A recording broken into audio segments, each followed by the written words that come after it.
I think every single person in this locker room is a competitor at the highest level. So, yeah, when you feel as if your backs are against the wall, you never have to feel like you got to do it by yourself. Unbelievable throw. Under pressure, sacked by Quinnen Williams. Right sideline, Uzomah's got it. You look to your left and your right, you got guys out there with you that our whole point is to help each other. This one to Mims.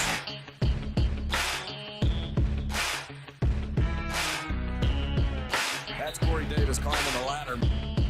To be able to go out and lead these guys, just to know how hard these guys work and how important it is to them, and then you get that chance to lead them. Everything that happened that needed to happen for us, it almost felt like kind of like a sign, like get like a second chance almost. Gets extra pushes, running left. Maybe a little extra life to breathe in the locker room. Touchdown Jets. Welcome to Talkin' Jets. My name's Ryan, and I'll be your pilot tonight. I am joined alongside my co-pilots. I've got Green Bean to my this way, and I've got Mr. Matt O'Leary to my that way. Green Bean, how you doing tonight? I'm a little tired, but I can't wait. We have some good stuff on deck. I think it's going to be fun tonight. I'm really looking forward to it, man. Matt, how you doing tonight? I am so excited to be back talking Jets football with you guys, and the quarterback conversation continues. I'm sure everyone will stay very level-headed and have reasonable takes in the chat. I'm looking forward to it. I thoroughly agree with the two of you. In the live chat, we have a poll question: which do you prefer? And you can vote on that now. We have 100 votes. Wait on Rodgers or sign Carr ASAP. Giving you guys the do or die answer. We don't know how it's actually going to play out here, but want to hear your thoughts as well. Make sure you hit that like button on the way in. If you're watching and you hit the like button, for every 25 likes we get, we're going to pick a qualifier for our t-shirt giveaway at the end of the stream. And then if you're watching after this stream has already aired, just drop a comment down below the stream and you'll be entered into next week's t-shirt giveaway. All right, without further ado, let's hop right into the nitty-gritty of it. And we have Derek Carr, the thoughts that we may have on meeting with Derek Carr. Matt, I'll give you the floor first. How are you feeling about this? Yeah, I love it. I'm glad to hear that it seems like the meeting went really well. I loved Green Bean's video of the breakdown of the menu of the restaurant. That was just It's so good. peak content, just tremendous stuff.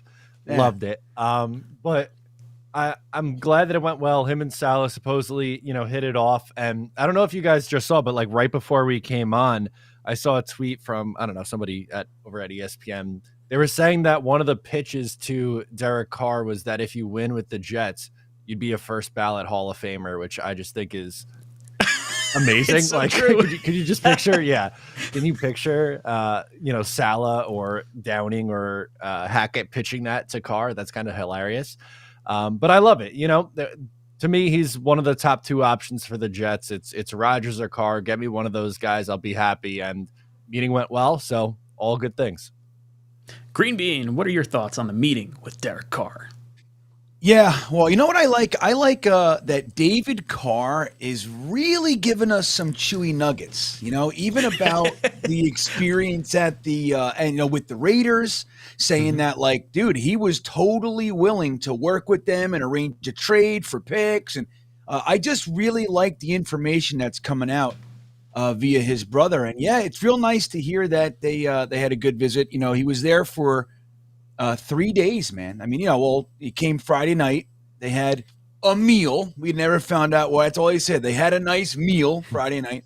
But then he was there Saturday and Sunday. The players, I believe, met with him Sunday.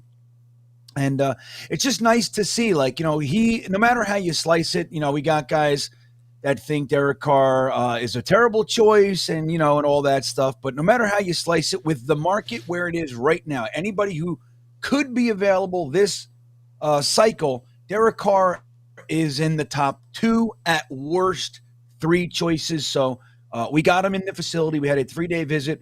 Word is that he fell in love with Robert Saleh and all that jazz, and they were hugging and kissing. So it's nice to hear that, rather than they bought him cupcakes because it was his birthday, and then he left and signed with the Patriots.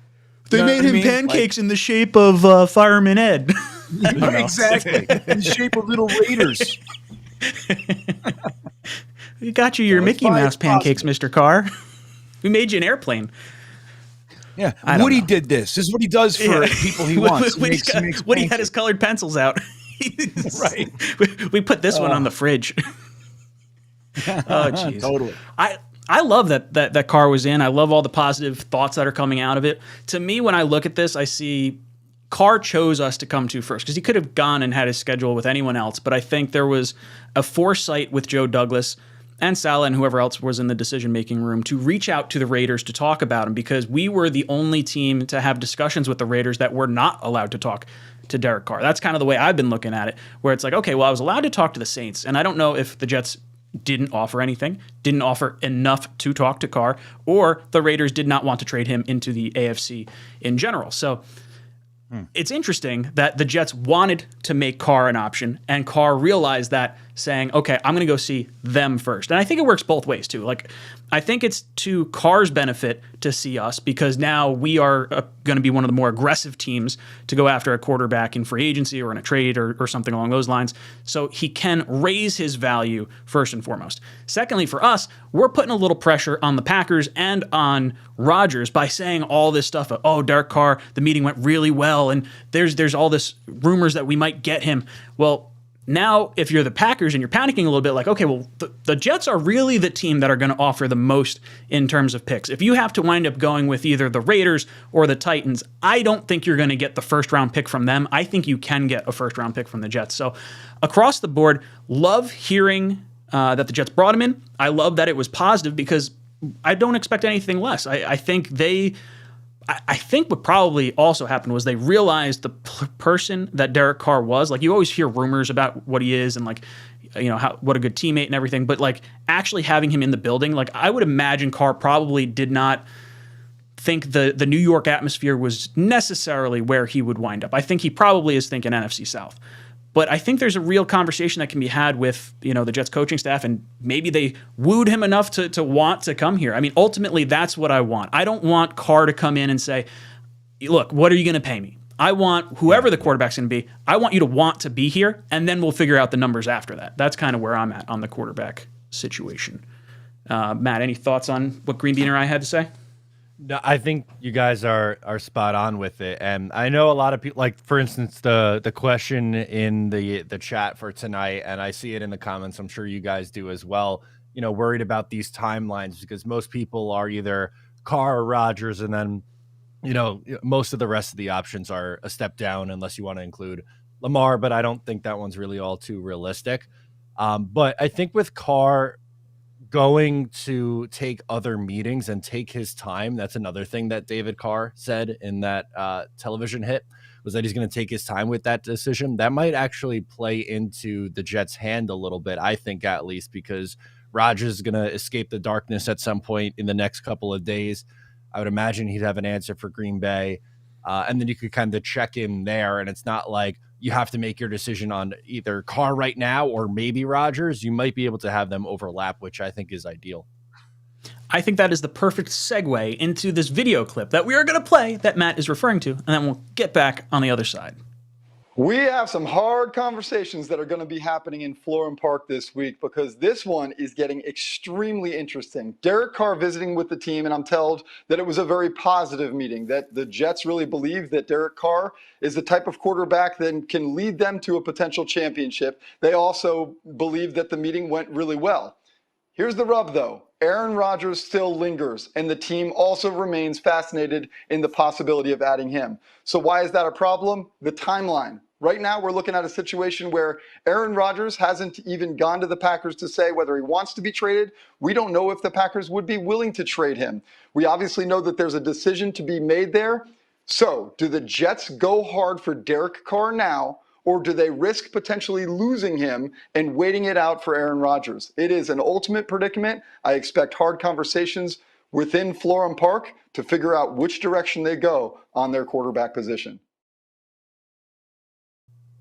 So that was not the clip I was hoping to show. I have another one right here that I will show. He's not going to be in a situation where he just gets on a plane to Right. go have fun in New York, which, as much as we would love to do that. Would love along that. with Melanie. Volunteer trip. Yeah, it'd be fine. But yeah, Derek had a great trip. So he went there to get a feel for how they work, you know, from the top down. And everyone he met, and we knew he would love Robert Saleh. I've known Robert for a while. MJ knows Robert. He's fantastic, and they hit it off, and they would love to work together. But there's a lot of questions that have to be asked. You know, he has to find out how the inner workings of obviously the front office works, but then also I think the most important thing for him as a veteran quarterback, what is it going to be like as an offensive play caller and a quarterback in that relationship? Todd Downing is there. He has a relationship with Todd. Nathaniel Hackett is also there. So how does all that work? And they had a good chat. They talked about a lot of different things. And obviously the team is just in need of a quarterback and some stability there. They have a lot of good components. There's a lot of things that are very positive about the Jets. He had a great trip. So it's honestly, it's going to be a long process, though. He really only has the Saints, the Raiders, and the Jets to kind of compare those three places. And so he wants to do his due diligence and see as many places as he can to get a feel for what the best place for him will be. All right, so just before, I snipped that, but the tail end of that had LaDainian Tomlinson asking a very important question. That green tie that David Carr was wearing, does it tip anything off? Is he pushing for the New York Jets, or is it some type of wardrobe that was chosen for him by the NFL Network because they know us fans may have tinfoil hats and things of that nature on? Matt, any further thoughts based on what you were saying just prior to us going into the video? Yeah, like I said, his brother there kind of goes into that he's going to take his time, and I totally get it. Like, there were a lot of people saying, don't let him leave, sign him right now. And, you know, I totally get that. I would have been, if that was the end result, I would have been fine with it. But from Carr's perspective, he's going to want to see all the different, you know, cities, their plan, what they have to offer, blah, blah, blah. And I get it. You know, he's probably only going to hit free agency and get this big contract once. So you want to make sure that you do it right. And like I said, it plays into the Jets' favor because they have a decision to make with which one of these two guys are they going to go in for. And if things start to overlap, it makes your life a little bit easier. Green, what about you? What did you think of the clips we just played? Well, I like the green tie. That's real. I mean, it just clashes so badly. You know, it's like I don't know what it doesn't clash at all. It clashes, man. It's beautiful. That's navy blue suit on green tie. Yeah. Wear it every day, brother. Yeah. Well, that's the thing. I mean, you know, I think there's most of the people here in the chat would agree, but outside of our bubble, a different story, you know. But I think, you know, I'll add to that. There was a Graziano said on the Keyshawn Johnson, Max Kellerman show. He said, you know, they were talking about Aaron Rodgers versus Derek Carr, and he said the Jets are the number one landing spot for these quarterbacks. And he said it as if it was not really the point. You know what I mean? It was just like a foregone conclusion. Well, the Jets being the number one landing spot for the quarterbacks in this, you know, in this offseason. And I think it really does, you know, it paints a picture that I think Jets fans have trouble really realizing that we really are a quarterback away from competing. Now, we don't know if we'll win the Super Bowl or if we could ever, you know, beat Andy Reid and Mahomes. Who knows, right? You know, we're not in that class yet. We don't know. We're down here with the Jags and the Lions, and we're struggling to, you know, the Bears. But if we have a quarterback, we can actually compete at a level where we get the opportunity to really see how this team is against those teams in meaningful games, not like, you know, week 3 and we beat the Bengals or the Titans, you know, it's out of nowhere, like in the playoffs or what have you.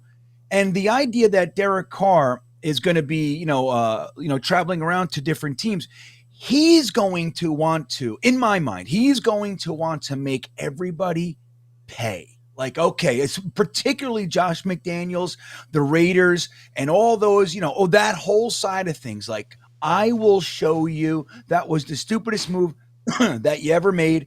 And I think that he's going to want to go to a place like you alluded to it a few minutes ago, Ryan, which is not just like, well, they're going to pay me $1 million a year more for 5 years, so I'm going to go there. I think the winning and the opportunity to actually have the potential to overcome some of the hurdles that he's had in Oakland or Los Angeles or Las Vegas. And, you know, he's been held back by a lot of different elements, 6 coaches in 9 years, not the least.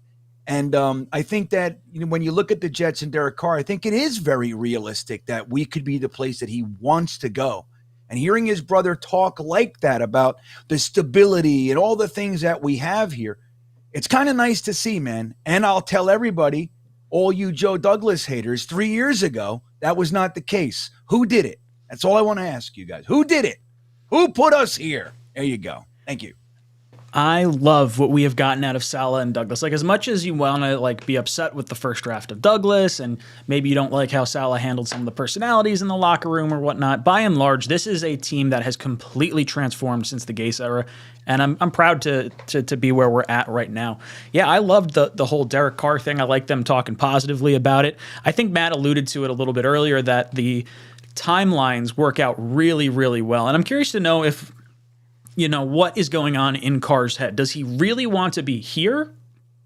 Or does he, you know, want maybe an easier path to the playoffs and maybe more money by going to the NFC South or something along those lines? I think it does play into our hands because he'll want to shop himself around a little bit. And I think the Jets could have had a really honest conversation with Carr and say, like, look, we really like you. We think you are everything that a franchise quarterback should be. You have the personality that we want. I mean, the personality to me is like the weird key factor. It's almost like the Thibodeau versus Sauce argument at 4, and then like the, you know, with Rodgers and Carr. Like if you want to fall in love with a personality, I think Carr's the one you probably fall in love with, given, you know, what we've seen from him.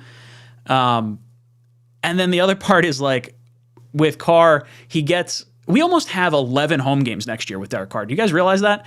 We have 9 home games to begin with. We have the Giant home game, which is in MetLife, which is a home game for us. And then we play in Vegas with Carr. So, and the Super Bowl's in Vegas. So the Jets could have a bunch of home games with Derek Carr going back to his former team.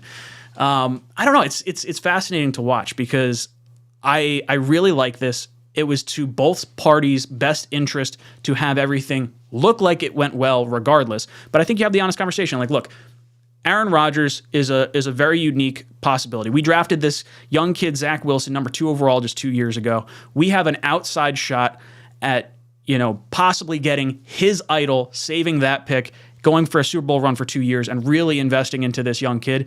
We have no problem going with you if Rodgers becomes like no option at all, and we'll give you the 6-year contract. We'll wind up trading Zach after the year, because I'm sure he would have those conversations like, hey, what's the plan with Zach Wilson? You know, if I come in here, like, am I going to be some mentor, or am I going to be like the guy that gets kicked to the side for Zach Wilson? I think it changes based on what happens with Rodgers, and I think we're going to be allowed to wait, because I think Rodgers makes his decision just before the combine. I think we hear about it on Monday or Tuesday. I think it'll be Tuesday on the Pat McAfee show. And then we'll have all combine week to hear all the discussions with all different coaches and everyone at the combine with Rodgers. And then just after the combine, 2 weeks before free agency, we'll see Rodgers moved. And then we'll have like 10 days or whatever it is to kind of get our ducks in a row with our own free agents. I don't know. I just kind of said a lot there. Do either of you guys want to retort on anything I just said? That's a lot happening in a 3-week span, man. It's going to be hectic. Crunch time. Can I, you know, about the timing too, can I just mention, I mean, I talked about it a little bit, but just to mention, do you think that Joe Douglas planned that he had Carr in the house while Rodgers was in the dark retreat to kind of mitigate the waiting time? I mean, it's quite the happenstance. If it's not intended, it's interesting.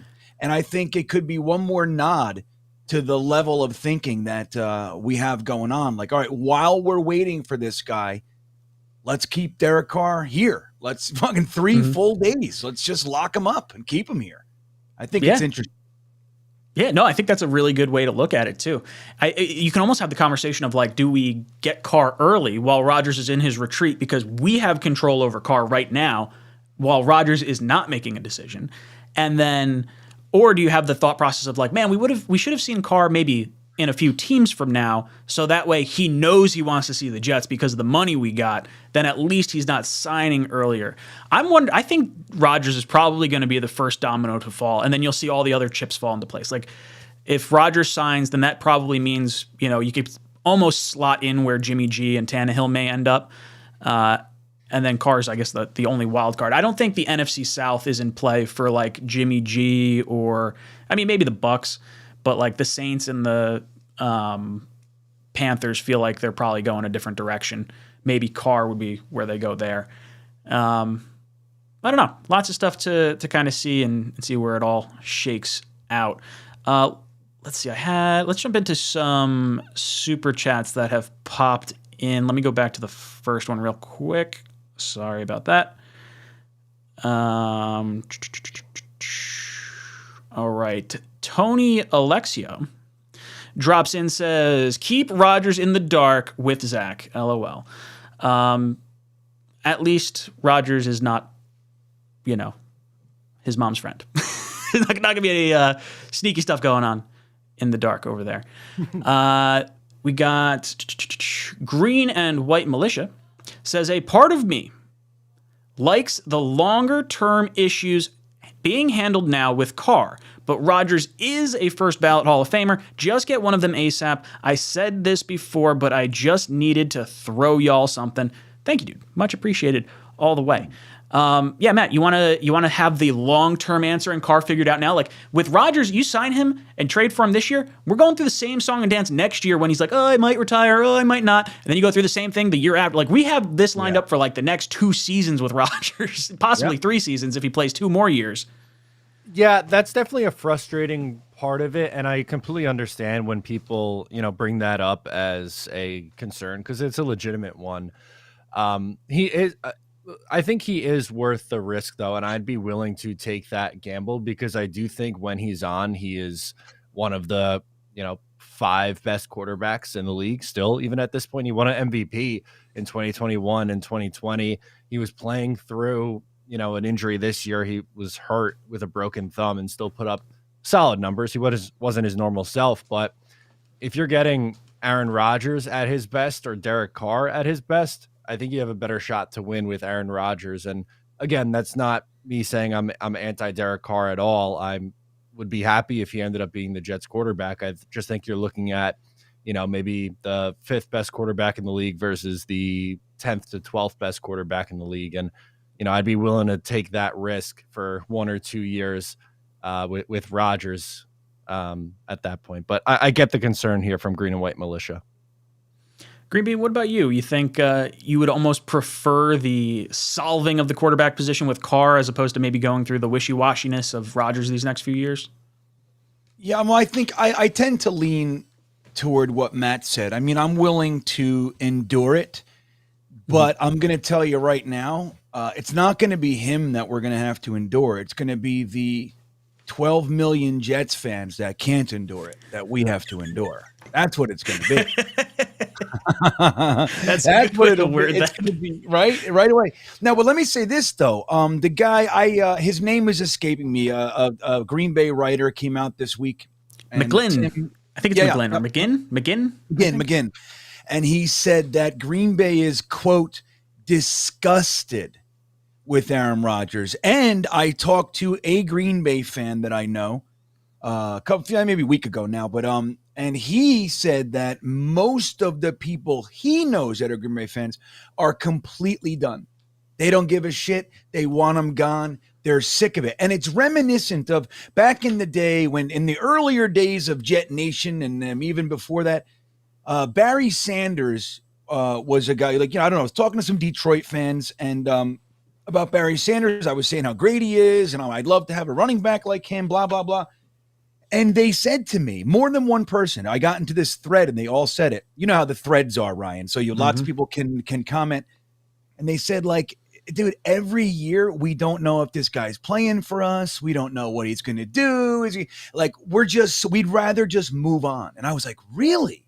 And it's like, that's the kind of thing. It's like that there's an old meme. One of the earliest memes I ever saw. It was a beautiful girl just in a bikini, just smoking. And it said, somebody somewhere is sick and tired of her shit. You know what I mean? Oh, no. I didn't realize that's what it was going to be. I thought you were going somewhere else. And it's like, that's the thing. Like, why look for 2 years, 3 years, if he can get us deep into the playoffs or Super Bowl, then it is what it is, right? We don't care, right? But the truth is that he's not guaranteed to get us there. And we might just be, let's say next year's a little bit disappointing, a la Brett Favre. You know, we lose in the wild card or something. And he's like, I don't know if I want to do this again. And I'm going to go to the jungle, you know, and we have to wait. And I mean, are we going to, I mean, like I said, like Matt said, it's valid. Now, could I deal with it? Sure. You know, I think he is great. And I don't know if I'm that sensitive necessarily, but it's going to come. It's going to be part of the cake that we're buying at the bakery here. So you got to know when you bite into it, that's what's in there. And if you don't like it, you might want to steer clear from that now, because even after he goes, you're going to have a couple years, a couple dollars of dead cap money you're going to have to swallow too. So there's a lot to this one, man. I don't know. I go back and forth. I think I'm good with it. If he gets us to a Super Bowl, but shit, imagine he comes here, plays for 1 year, doesn't do anything, and we're stuck 3 years paying all this dead cap and blah, blah, blah. It's going to a lot there. Yeah.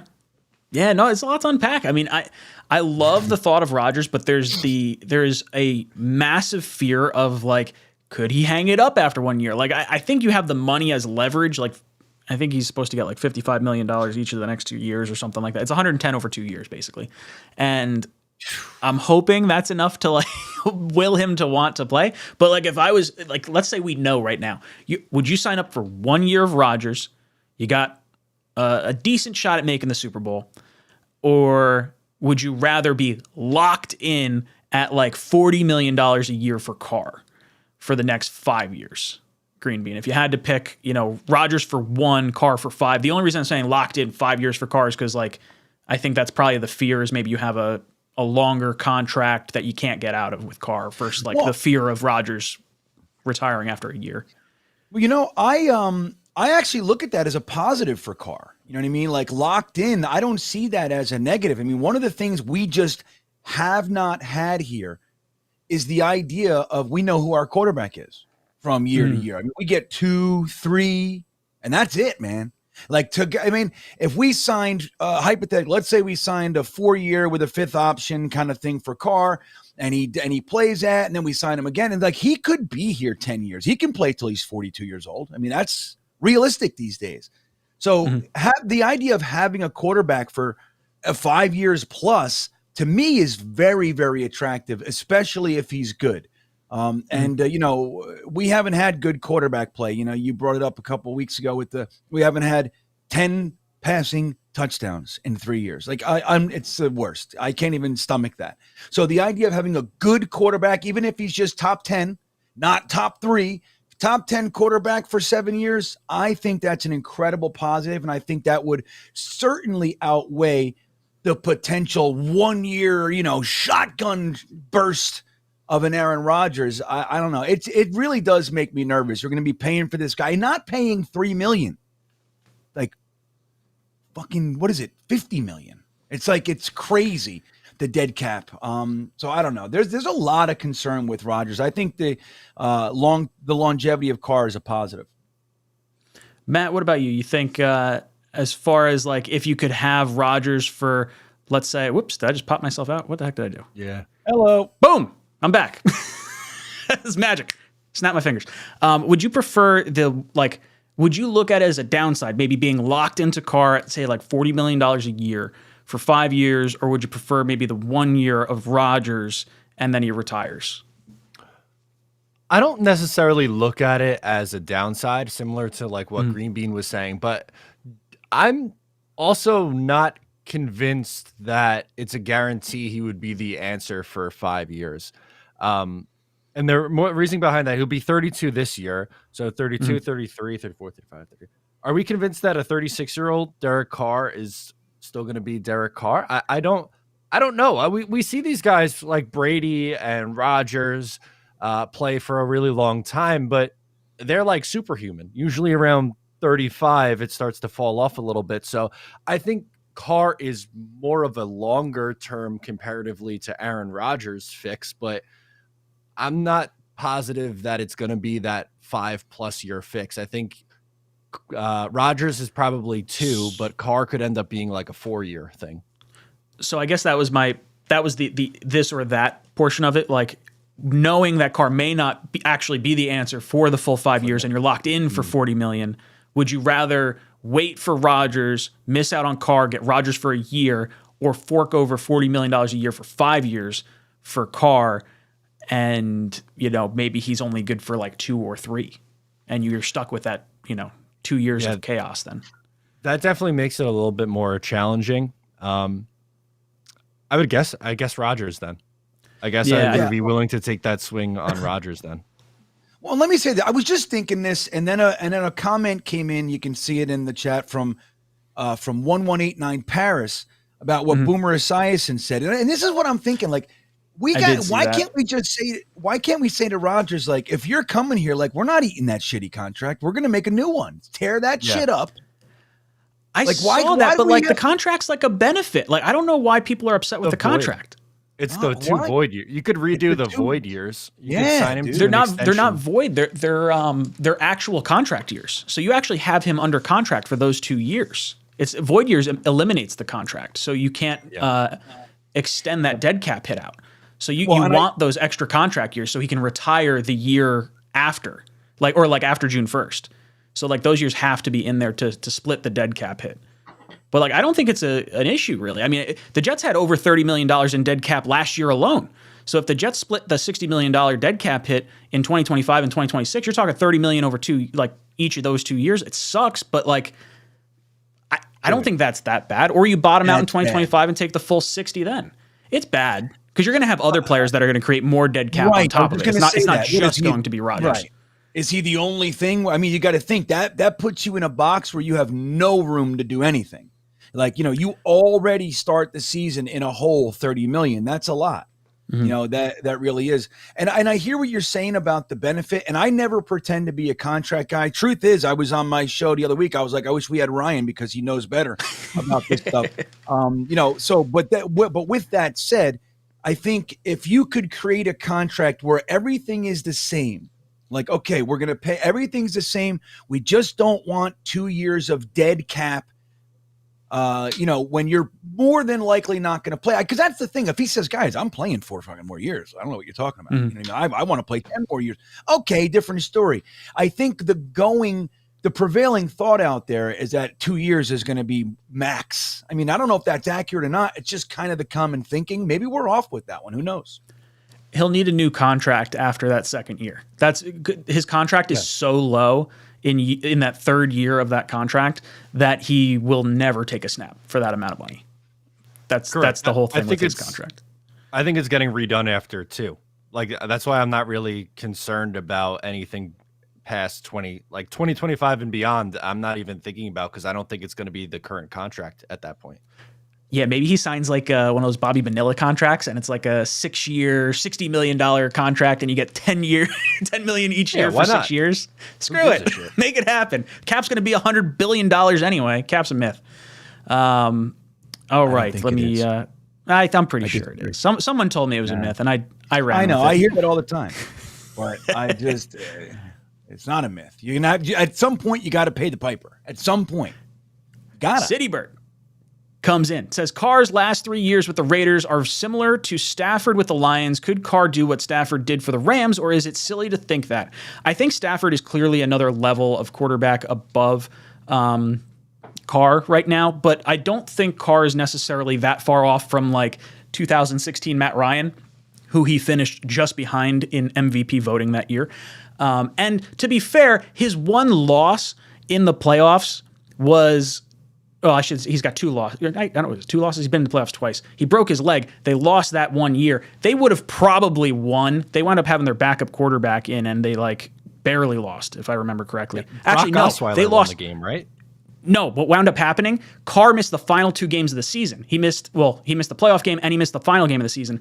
Because they missed week 16 of that year or week 17 of that year, the Raiders lost. They wound up in a tie with the Chiefs, and the Chiefs wound up winning by tiebreaker and got the first round bye. So they would have had like a first round bye and a home playoff game with Derek Carr as the third candidate for the MVP race. Like, people piss me off with Carr. I think you can win a Super Bowl with Carr. Overrated. I think Matt Ryan, Eli Manning, Nick Foles are all of comparable level quarterback play, and they've won Super Bowls or been in Super Bowls. I know. It's the funniest thing. You can throw those kinds of stats at people and they literally go, stop with the excuses, man. Just stop it.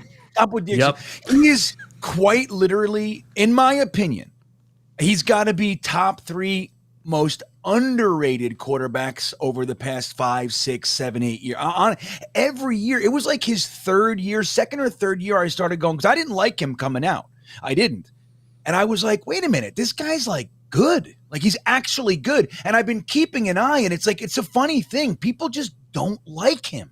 They like, he'll make a face. He'll get his finger hurt. He'll go, ooh, and they go, look, Derek Carr's crying. He's a fucking pussy. You know what I mean? Like, that's why it's like they can't wait to pounce on this guy. He wears mascara. I hate him. I don't know what it is. It's the weirdest thing with him. He's a good quarterback and would instantly be better than, most of the options that are out there, man. And that includes a lot of the rookies coming in. And I don't know. I don't get it. Yeah, Matt, you think Stafford and Carr are on similar levels?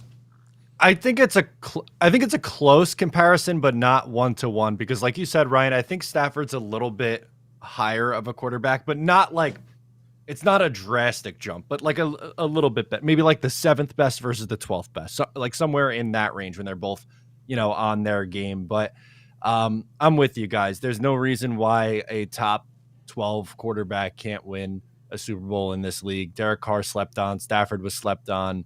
And just add him to the list. My other guys that I'll go to my grave defending: Phillip Rivers, Tony Romo, some of the most underappreciated quarterbacks of the 2000s. Totally. I will die on their hill. Yeah. Mitt Flair comes in, says, what's up, guys? Have you guys watched any film on Carr's performance last year? What is your evaluation on last year's performance? Any red flags? So the red flags for me are more so on McDaniels than it is on Carr, because we've seen Carr play at a relatively consistent level for his entire career. And with McDaniels coming in, they lost a record 3 games after leading by 17 points. Like, is that on Derek Carr?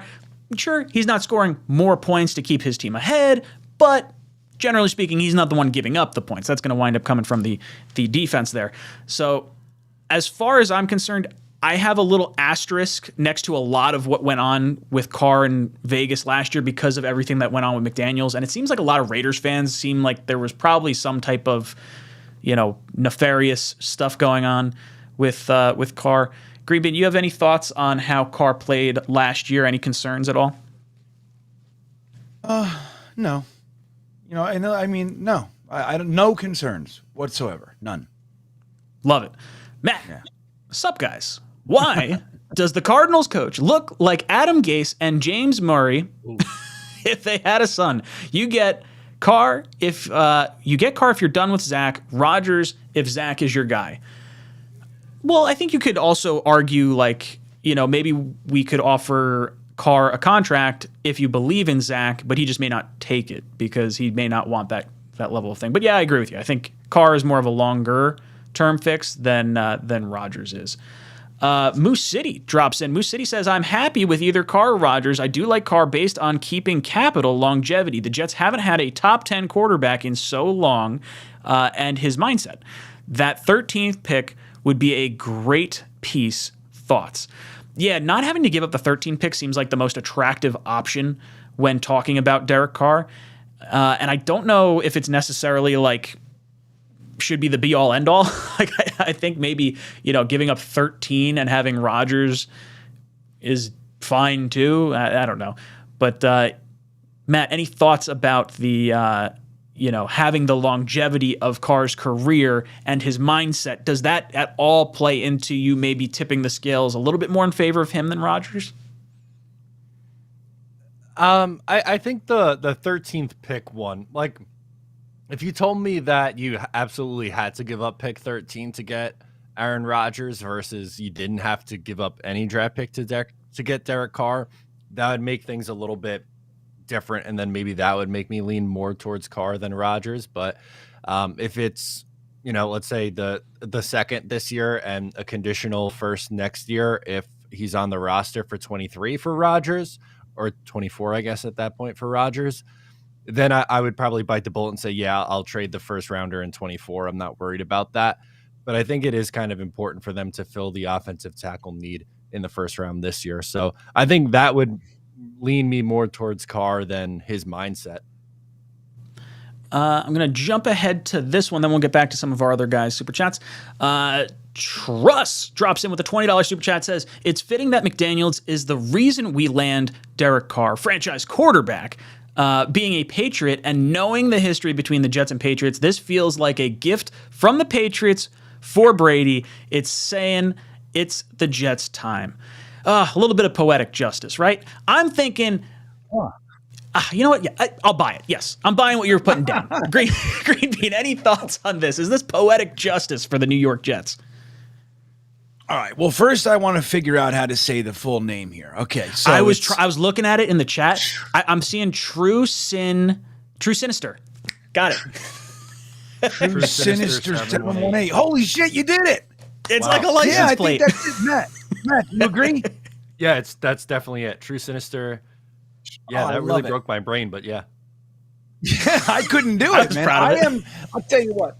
There are certain things, guys, and look, take your time getting here, but like you will see later in life, it really does happen. There are certain things that you just can't do it. Like there's some youthful thing, you just can't get it. I'm like, I have the no acronyms idea. with all the texts. You see all of it, and you're like sitting there like, what would I put that letter as? I don't know what this thing means, but I could figure it out. Yeah, right. Like the threes. Okay, the threes are E's, maybe. Okay, but it's like it looks like Mandarin to me. Like I'm just like I can't. Anyway, well done, True Sinister 718. I like it. Good job. Now I want to say though, I do think that it would be a gift, but not an intended gift. I think Josh McDaniels would take great delight in hurting us if he could. I mean, he's a true patriot, man. I mean, he's like Tom Brady saying, I don't own the Jets, I own the color green. Like, fuck you. You know what I mean? That's what you want. Like him and Josh McDaniels, the whole lot of them can eat a shit sandwich for all I care. But so I don't know, maybe proverbially and figuratively, it's our time. I'm with it. Maybe there's signs. I'm with that, True Sinister. But I don't think it's intended or anything like that. I don't think he would do that. Matt, how you feeling? You think it's poetic justice, the Jets getting Carr from an ex-Patriot? I mean, it would be nice, but those kinds of things don't really happen for us, so I don't think I could buy that. I know, I can't drink the Kool-Aid too soon. Tom Cahill drops in and says, unless JD, Salah, and Woody know something we don't, it would be irresponsible to wait. I think they definitely know something we don't. I'm 100% on that wavelength. Like I said for a while, I think that the trade is already worked out with Green Bay. And if the reports we've heard from like other sources saying that Green Bay is done with Rodgers, then I think it's reasonable to think that they've probably talked to other teams in a contingency plan to say, okay, Rodgers is retiring. We got to figure out what we're doing. We're going to rework his contract, whatever. Rodgers is not retiring. Okay, we have these trade packages lined up so we can talk about it at the Combine. And I think when you heard Rodgers talk on the Pat McAfee show, he said something along the lines of, oh, it's weird that they're having conversations without me. It's like, so that was another tip of the hand. It was like, okay, they're definitely talking trade without him. I think there's 100% shot he's getting moved as long as he's playing next year. And I think he's got $110 million over the course of the next 2 years that says he's going to be playing. Matt, your thoughts on Salah, Douglas, JD, or Woody knowing something we don't? Oh, 1,000%. They definitely know something. I agree that I think they have something in principle. Like, you don't think that Douglas called up Green Bay and was like, hey, if this player is available, what do you think about X, Y, and Z? And they'll be like, okay, we'll sit on that. Or maybe they, go back and forth, but have some sort of under the table agreement, handshake agreement. But yeah, they gotta know something a little bit more than us average Joes, I'd say. Yeah, for sure. Green Bean, do you think Salah, Woody, and JD know something we don't? Yeah. Dude, I mean, Salah and LaFleur are literally best friends. I mean, think about this. They're closer than we are, and we're close, right? Mm-hmm. Like, they're best man type of thing. Could you imagine? Hey, you guys were invited to my wedding. Yeah. Well, I know. Where was I? I was right. I think I was in Guam or something. You were looking for Bigfoot, I think. Yeah, something like that. But think about it, like Ryan or Matt for that matter. If we are, let's say we had a scenario like this, just something where we needed to chat, you don't think we'd go, hey man, what, just an idea. We wouldn't, with our hair down, unofficial, off the books, have a conversation. Come on. You know what I mean? Of course we would. Yeah, let's crack a beer. Let's have a conversation. Right. Yeah. We're just talking. Smoke a little crack. Right, exactly. Yeah, there's a little meth on the side. Nothing bad. Right. There's no way that they didn't at least, I think what Matt said, like a in principle, right? Something like that. Yeah. The thing is, anything can change. This is what's spooky. It's like there's still Aaron Rodgers in there. You know what I mean? And he is a fickle beast, dude. He is. He's touchy. He's whimmy. All those kinds of things. So they might have it all worked out, but he could still put a stick in the spokes, which is why I'm a little spooked. If they do wait, let's say he comes out and says, I don't know, I need another couple weeks. I don't know. Fuck that. No way. Sign Carr. I'm done. At that point, no shot. Happens. You gotta go, right? You have to leave him at the altar. You guys, sorry, man, I can't. But that all said, I do think that there's at least a basic overall understanding. They all know all right, we would do this, you would do that. We're all willing to play ball if fuckface comes out of the dark and agrees to it. You know what I mean? That kind of a thing. Love it. Beautifully said. I'm going to stop cursing. I'm cursing a lot tonight. I apologize. Mr. Buck Nation, what's up, dude? He says, great group of Jet YouTubers here. Dude, I got to get you on the channel. I want to talk to you a little bit about your Bucks and see what's going on. I met him down at the Senior Bowl, Ryan. Oh, really? He's a good dude. I've talked to him for the last few years. He's a good man. I remember him. Yeah, he was an awesome dude. We got to hang out a couple days. It was great. Nice. Yeah, if you guys haven't checked out a Bucks channel, you want to check him out. Bucks Nation is a good one. Colin drops in, says, is there any chance Lamar is still in play for someone, maybe us? It seems like there are still a lot of problems down in Baltimore. Yeah, I think after seeing what the franchise tag is this year for quarterbacks, it's going to be $32 million. There's no way Lamar is going to play on that contract. No shot.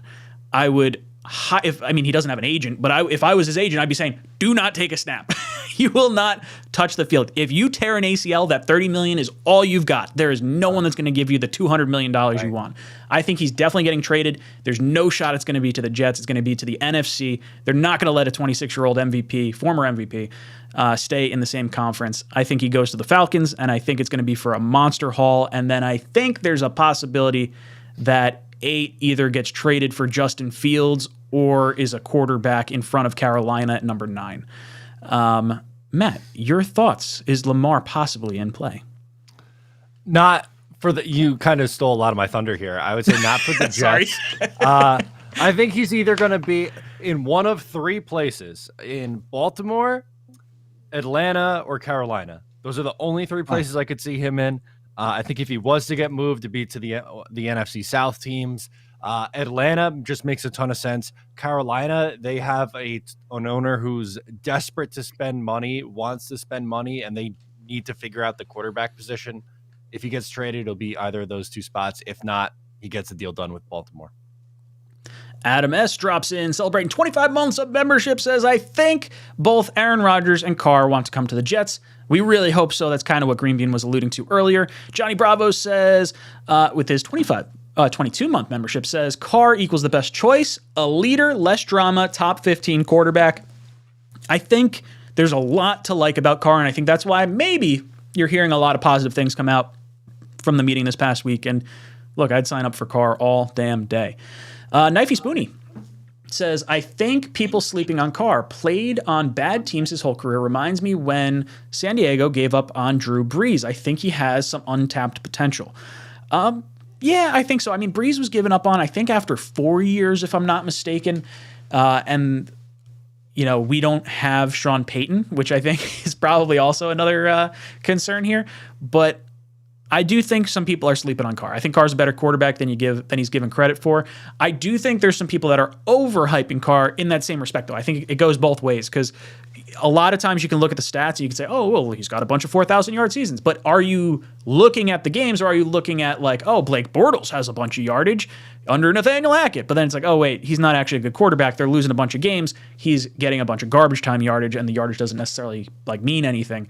Like, a lot of games that Zach Wilson played, we were shot at that point. And then yardage after that was just kind of like fluff yardage. The Blake So I don't Bortles know. thing, though, didn't they make it to the championship game that year? They Yes. did, and they hit him that final drive. They tried to not throw the ball with him because they were deathly afraid he'd make the turnover. Garbage. It was glaring. It was like the same thing with Tannehill when they were in the playoffs. Yeah. That to me That's why speaks we don't want volumes. him either.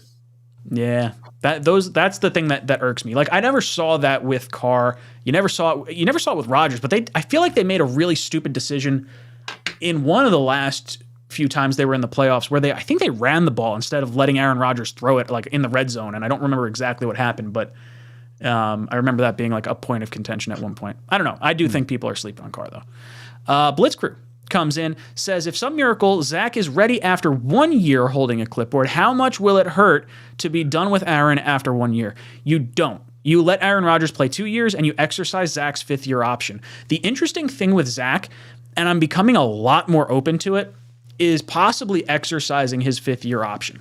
Because I looked at it and I didn't realize, I mean, it occurred to me, but it didn't really click that there's 4 different 5th year options. And Zach is not going to hit the threshold for playing time. Normally, a first-round pick is going to eclipse the threshold needed for playing time. Zach's going to miss that if you sign Aaron Rodgers for 2 years. So he's going to have the lowest of all the 5th-round options you could possibly get. So it might be like a $22 million 5th year option for Zach. And if you think he might be the guy after 1 year, hold on to Rodgers, let him sit, let Zach sit 1 more year, let Rodgers do his thing, and then, go all in on Zach the year that Rodgers' dead cap hits in 2025, convince him to rework the contract if you can, or extend it out an extra year and run it back with Zach Wilson in his 5th year. Worst case scenario, you franchise tag him at the end of the season. But yeah, I don't know. I don't think you move on from Rodgers after 1 year. I think that would be a mistake, even if Zach looks like he's ready. Matt, your thoughts on this?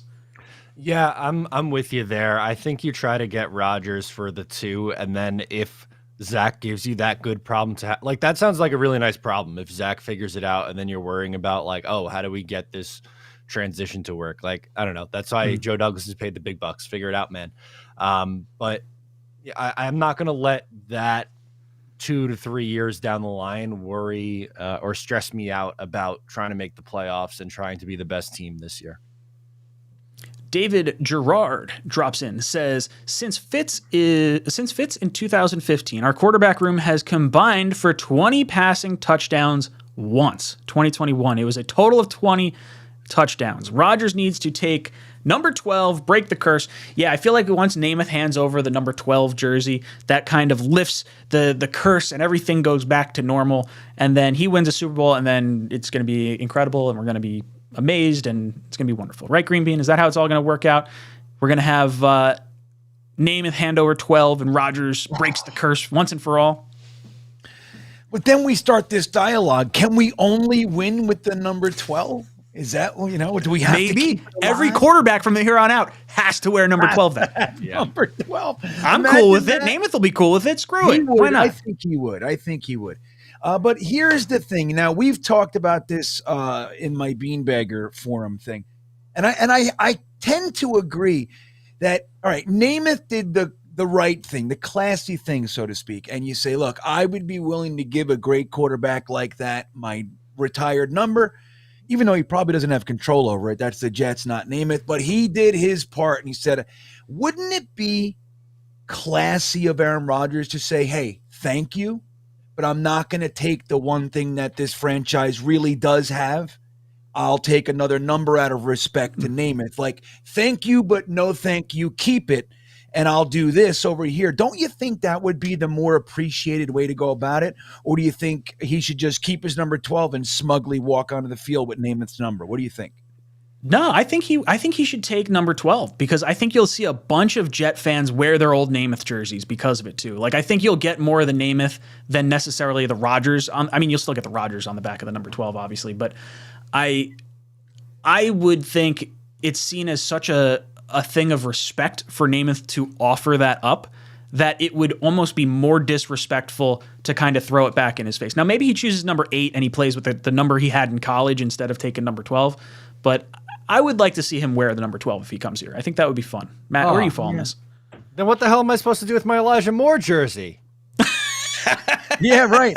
It's funny. I was thinking Nagel. That's right, more. Yeah, Maybe I he goes 88 then. I would gladly put the Rodgers over the top of the 8 there, but I don't know. I see where you're coming from on that, Green Bean, by being like, you know what, thanks, but like I have too much respect for you, kind of a thing. But at the same time, like, what if you got like Namath down there on the field, like handing Rodgers a number 12 jersey on opening day, and like the crowd going ballistic? Like I could also get in on that too. So I'm gonna go full middleman, Matt, right down the middle. I'm good either way. I love that. I love the idea of like, yeah. it should be at the Hall of Fame ceremony. Namath hands over the jersey while we're inducting 𝐒𝐿𝐞𝐞, while we're inducting Revis. Do something like that at the beginning of the season. Yeah. You tell Aaron Rodgers, if you can carry Joe Namath's bust on your back around the building 3 times, you can have the number 12.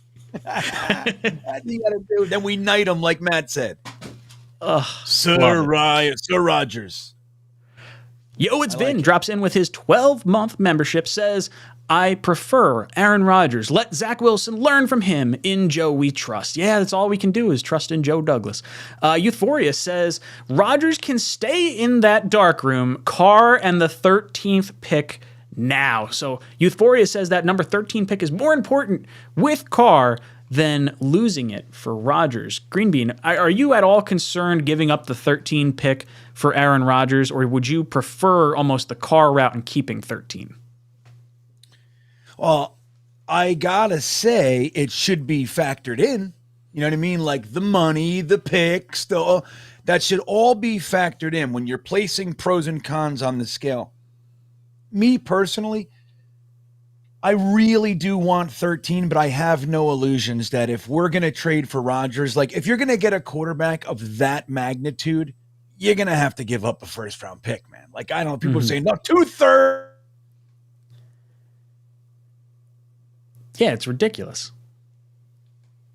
Like, great. Don't get me wrong, but I don't have any real notions that that's not a part of it. I mean, why would Green Bay agree to anything less? I mean, you know, because somebody's going to, I think a lot of Jets fans might forget that we're not alone in this. Like the Titans, the Raiders, they would all like to have him too. And one first round pick isn't all that much. You know what I mean? They're It's totally a 50-50 lottery so we're gonna ticket, have to right? at least give that up. I would think. Now, I would hate to do it, but you're going to have to, and I think it's fine. If you're going to get Aaron Rodgers, give up number 13 and don't look back. Yeah, with 13, the thing that bugs me is I frozen? No, I got you. I can see it moving. You're all right. It froze for a split second while you were talking there for a minute on me. Green Bean's gone. Matt, can you hear me? Panic. I can hear you. I think he panicked and closed out. Oh, he'll hop back in, I'm sure. Where was I going with this? The whole thing with number 13 with me and the issue, or maybe not issue, because I don't have an issue with giving up 13. But that's exactly what happened. Which is weird. He heard it too. Called it. I knew it. He's like, I panicked that I switched out. So Green Bean, what I'm saying is number 13, I'm not worried about giving it up. I was saying before, it's like a lottery ticket. You have a 50-50 shot, historically speaking. The good GMs hit 50% of the time on their first round picks. Joe Douglas is at a 70% chance in the first 2 rounds. So like that is not a nothing burger for sure. I get that. But if you're telling me I can roughly throw a 50-50 shot into the dark and then give up maybe a second round pick next year, like, yeah, that's I'm gonna do that every damn day. So I don't have any issues with giving up number 13 to get the quarterback there. Trend the Great says Carr gets you a Super Bowl. Sanchez almost did it with less. No, Sanchez didn't almost do it with less. I would argue we're deeper now across the board, but I would say we were top heavy those years with Sanchez. I think if we had Favre for those 2 years with Sanchez, we definitely would have had a Super Bowl in one of those 3 seasons, assuming Favre doesn't get hurt. Now, as far as our overall team, yeah, I would say deeper more so than top heavy, because we had the number 1 O-line, the number 1 rushing attack. I think we had the number 1 defense that same year, and we just didn't have that this year. We had a top 5 defense, and we had not the top offensive line. So, Matt, any thoughts on the Jets' talent now compared to when Sanchez was here? Man, that is tough. I will say, I think the Jets' receiver room is better now, but pretty much everything else, I would lean 09 and 10, I would say I would offensive maybe line, argue obviously- running back too. Maybe I would like. I know you had LT and Sean Green, but I do like Bam, Brees, and Carter now. 1,500-yard Thomas Jones though in 2009. Like, I don't know. That's right. Okay, that's fair. That's fair. Yeah. Yeah. We haven't had that in a long time. Okay, so even like, let's say that's a wash, but Okay. tight end, give me Dustin Keller every day of the week. The offensive line significantly better, and defense I think better also. So I don't know if I take Dustin Keller. I'll be honest. I think I Over might take Tyler our tight ends Conklin? now.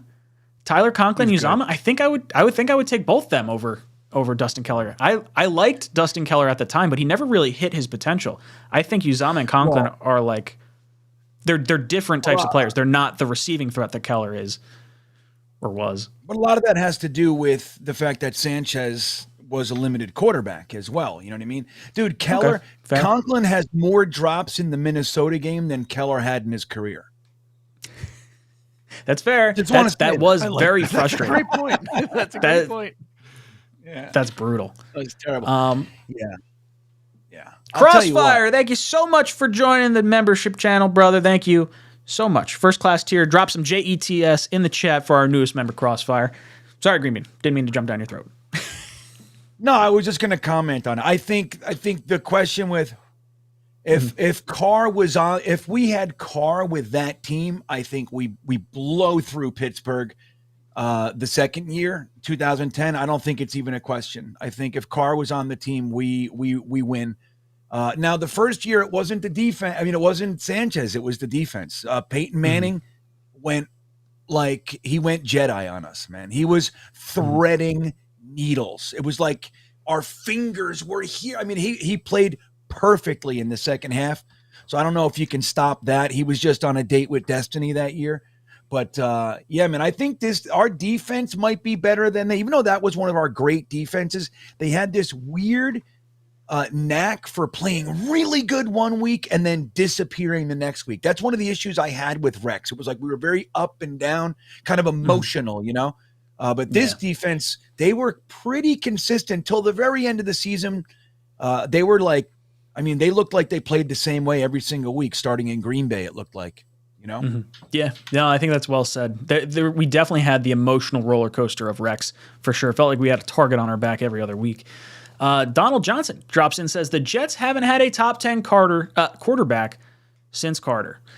That's brutal. That's a bad way to look at it. Like, even, like, I mean, you can argue the weeks that Favre played, he played at a top 10 quarterback level. I would bet Fitzpatrick was probably a top 10 quarterback the year he was here with us in 2015. I would bet 30 touchdowns get you top 10. I would have to think so. Take a look.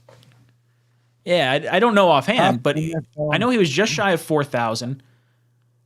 And I think he had 30 or 31 touchdowns. Let's see. Ranking the 32 quarterbacks of 2015. Guess who's at the top? Aaron Rodgers. Aaron Rodgers. Shit. Yeah. So funny. You got Rodgers, Big Ben, excuse me, Andrew Luck, and Tom Brady. Next tier, Drew Brees, Peyton Manning. Class acts, Tony Romo, Russell Wilson, Phillip Rivers, Matt Ryan, Joe Flacco. Then they're ranking the top quarterbacks, not the top season. I don't know. I want stats. This is bullshit. Geno Smith was on. Yeah. I was gonna say, I was like, there's no way there were 10 quarterbacks that threw more than 30 touchdowns that year. That's a lot. All right, I'm sorry. I thought I had it. Quarterback year-end rankings, 2015.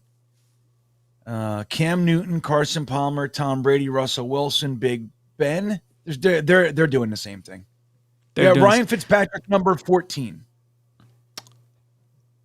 I think that's a fair ranking. I think he probably statistically was in the top 10.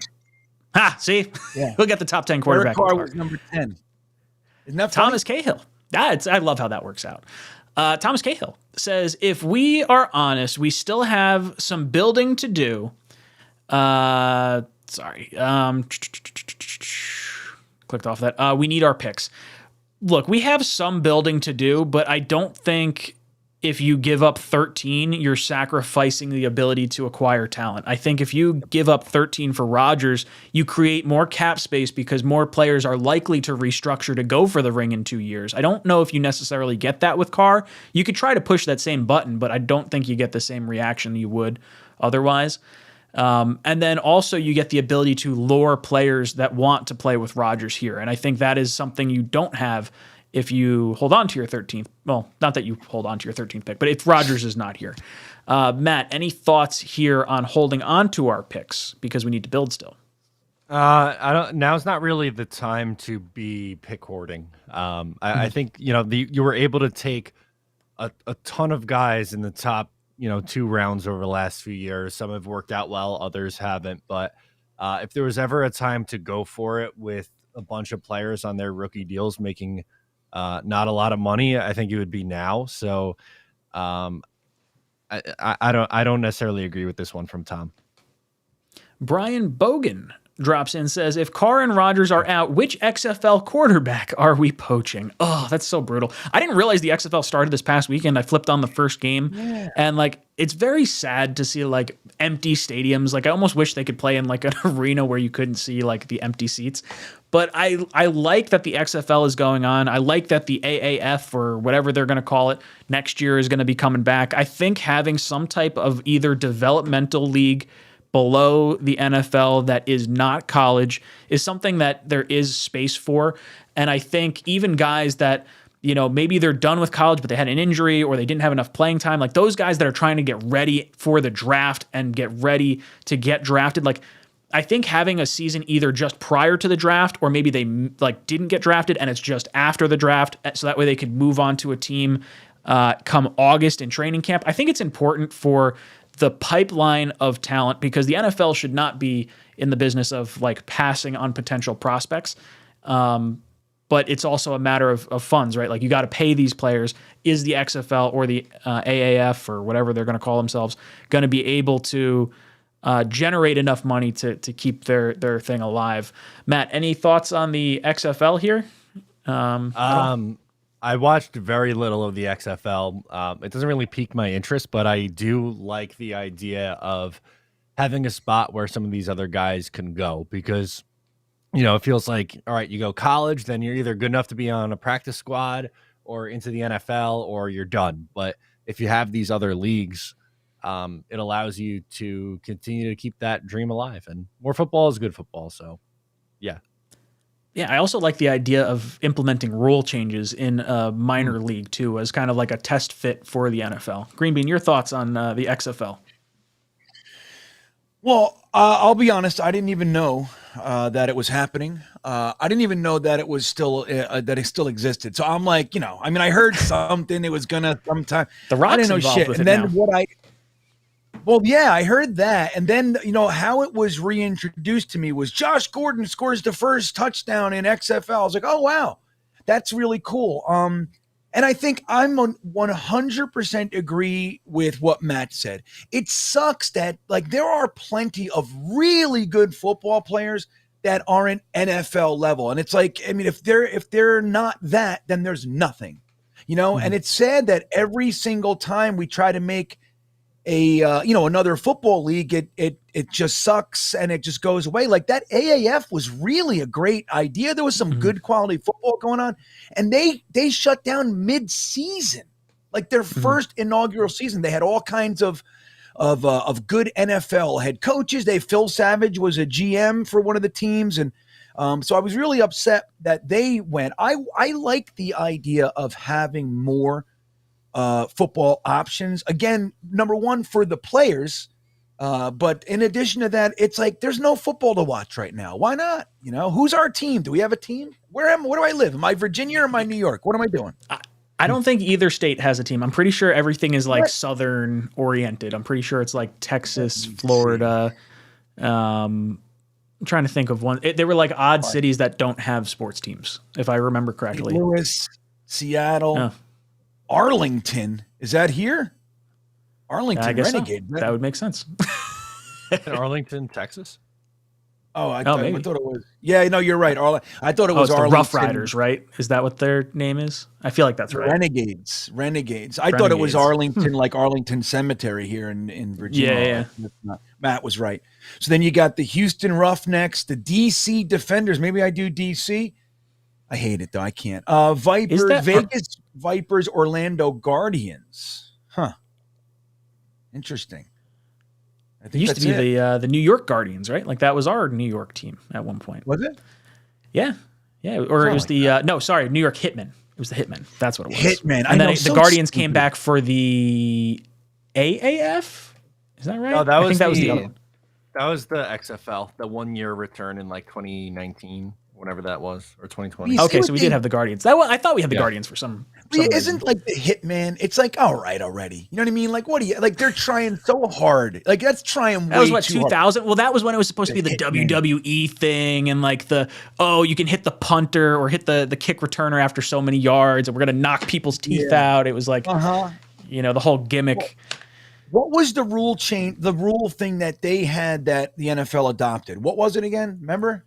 The Sky Cam. The Sky Cam was one. Sky right? Cam was a big one.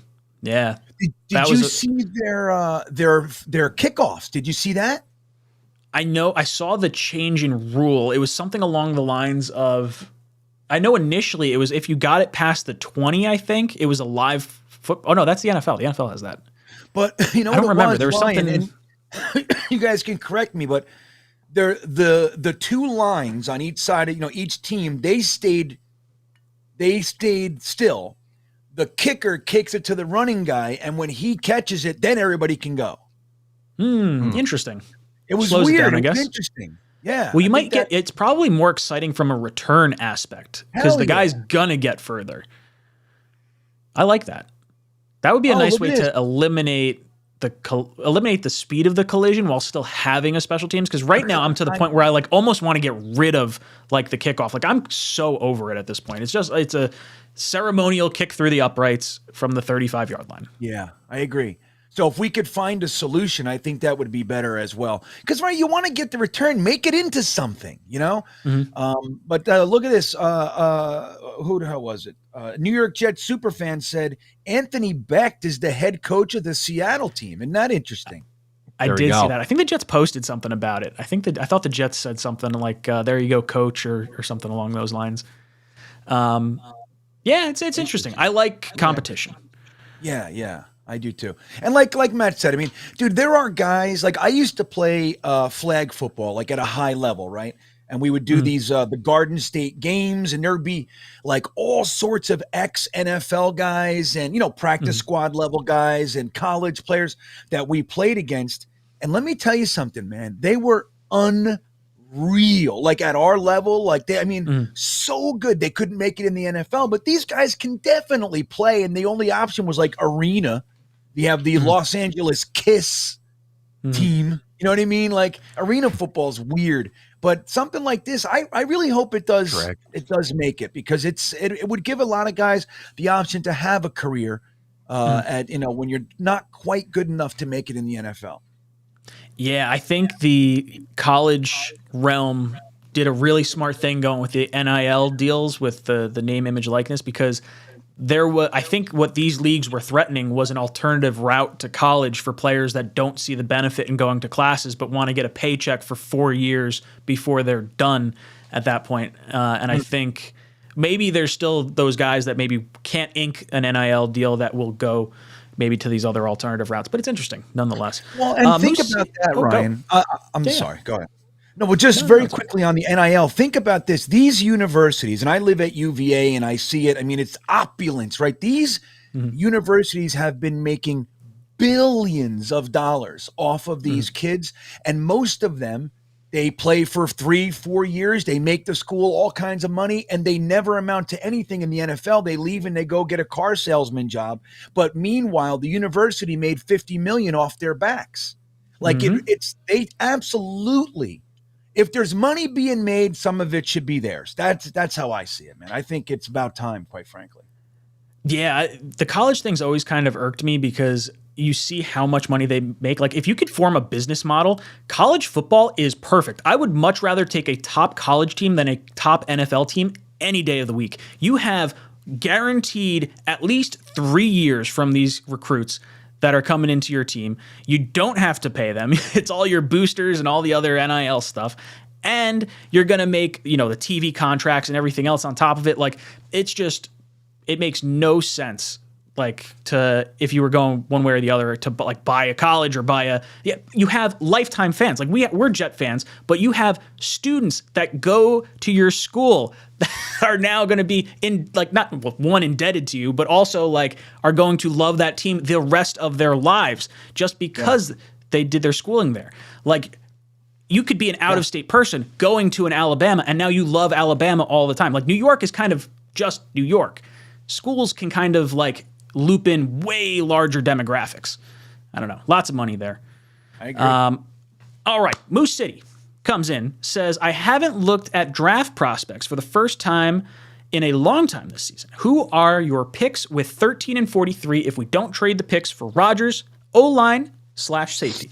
For me, if I could pencil in right now one of the top 3 tackles and John Michael Schmitz in the second round, give me the tackle, give me the center, call it a day. Matt, how about you?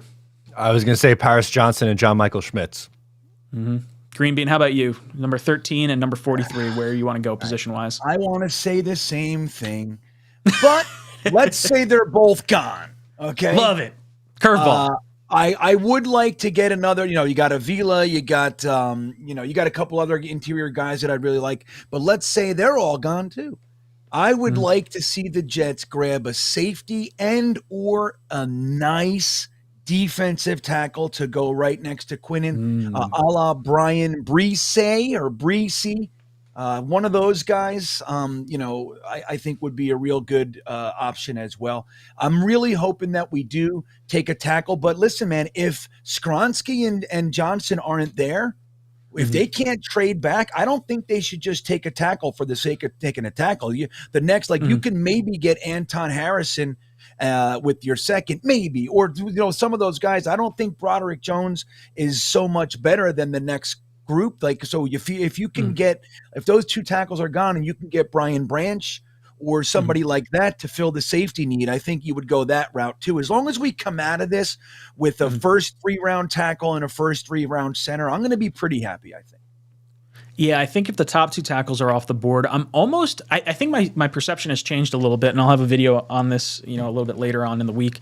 But the thought of possibly moving AVT to tackle, and it's not that you necessarily plan for that, but if you're aiming for one of the top 2 tackles and they're not there, and then you're like, okay, let's trade down a little bit, we'll take Broderick Jones. If he's not there at that point, and you don't like some of the other tackle options, O'Cyrus Torrence out of Florida is a nasty guard. So maybe you consider dropping him in at guard and then moving AVT to tackle, who's already proven he can play tackle at the NFL level at a pretty decent level, and he's going to make more money during that stretch too. Yeah, I think if the top 2 tackles are down, I like the idea of trading down. Safety is an interesting option. I don't really want to remake that same kind of mistake, but Brian Branch is exciting. He's a hell of a football player. It's a couple good safeties. And the thing is, think about this, guys. We have, one of the best cornerback groups that we've had here ever. It's only been 1 year, so you don't want to get too ahead of ourselves, but they're really good. If you had a ball hawking safety or somebody who doesn't miss 17 tackles like Whitehead, if you had those guys back there, you know what that would do for our defense? It would put it at another tier. That would be a great thing to have safeties that are not just okay, a LaMarcus Joyner, somebody good, like a Brian Branch, or any of these guys. But I think it would really go a long way to making the defense that much better. Ooh, here's a good question from Blitzcrew. Would you move on from Aaron Rodgers after 1 year if the pick in 2024 is conditional? Interesting. I would still want him to restructure because that's going to be an enormous dead cap hit because he retired after 1 year.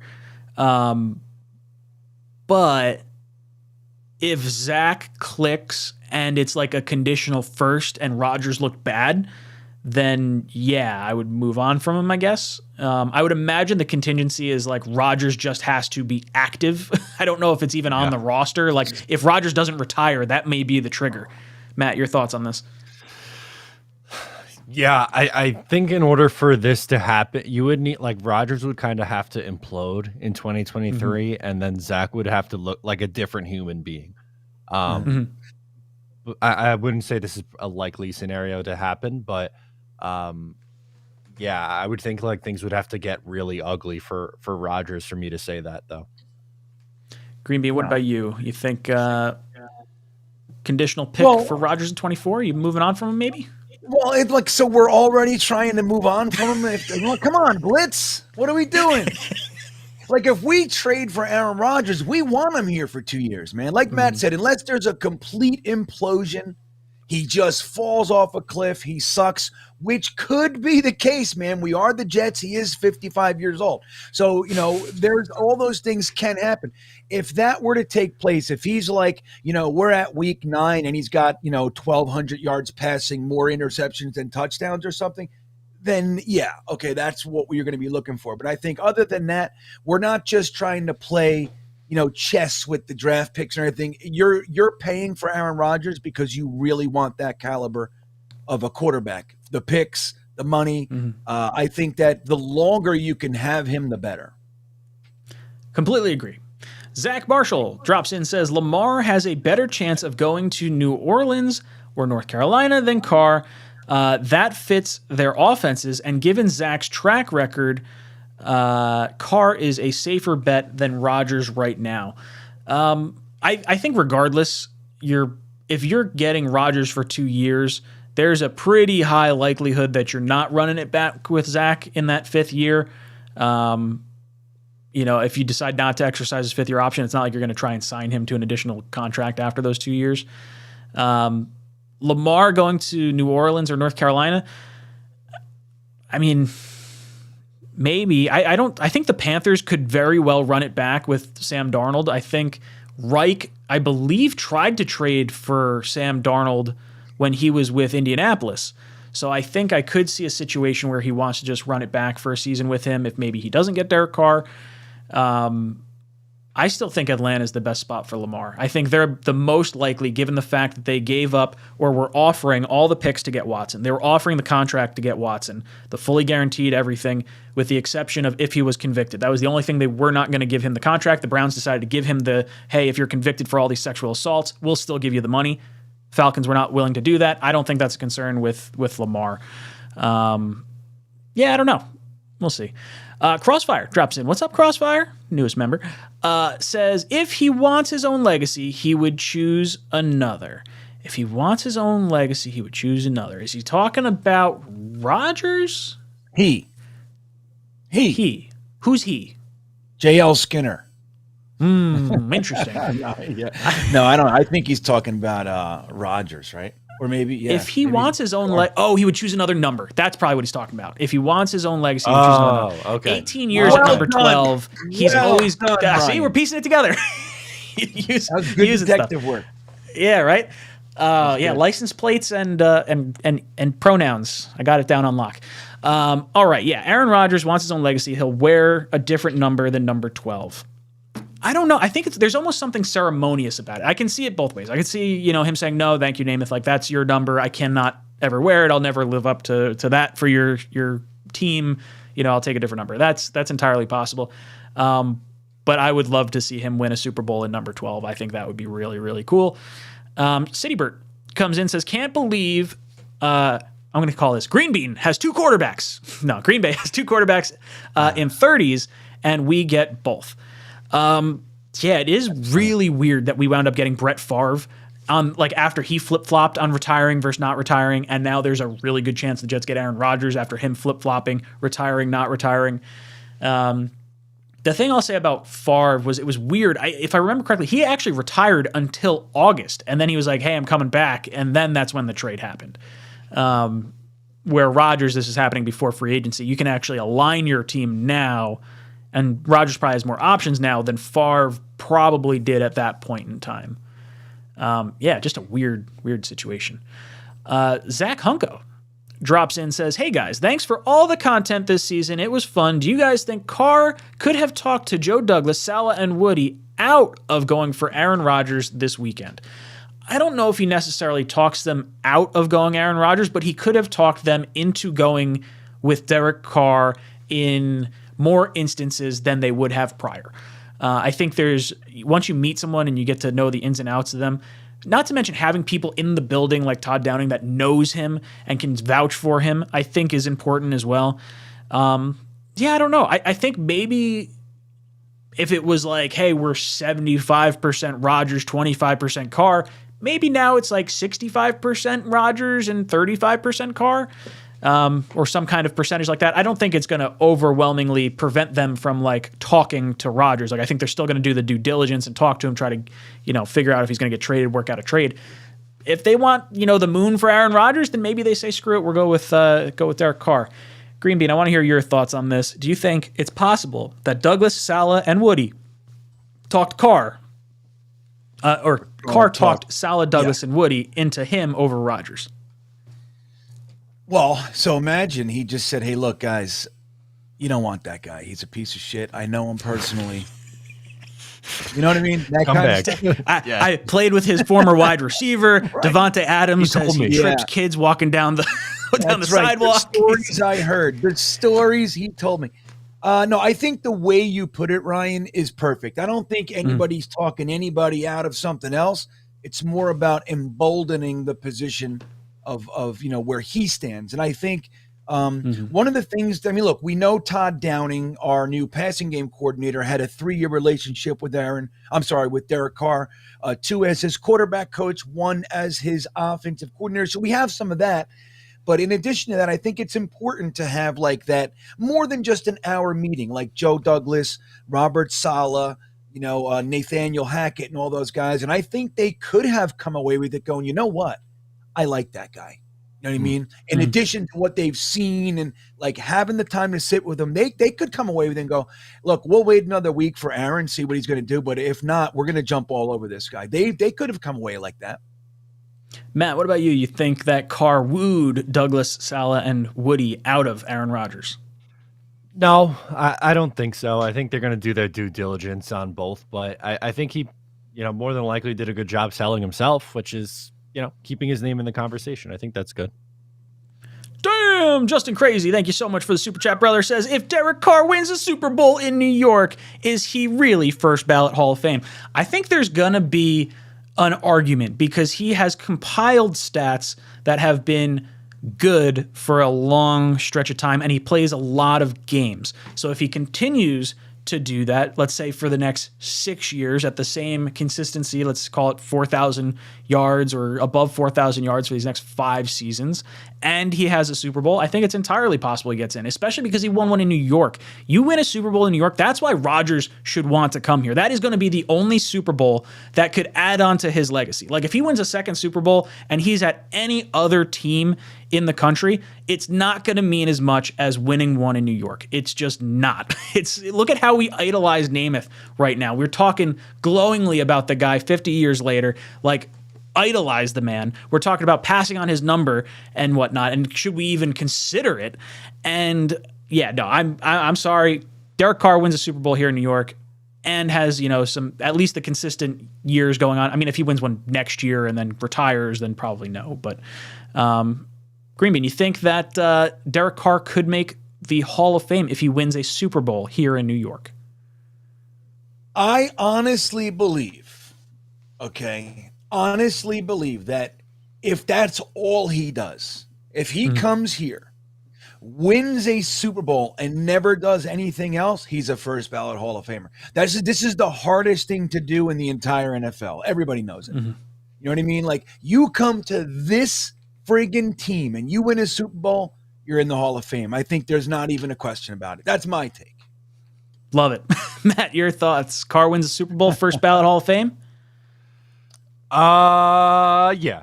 We'll go yes. Absolutely. First ballot. Put him right next to Joe Namath. Ring of Honor. Retire number 4. The whole deal. Love it. Yeah. Thank you, Justin Crazy. Great comment there.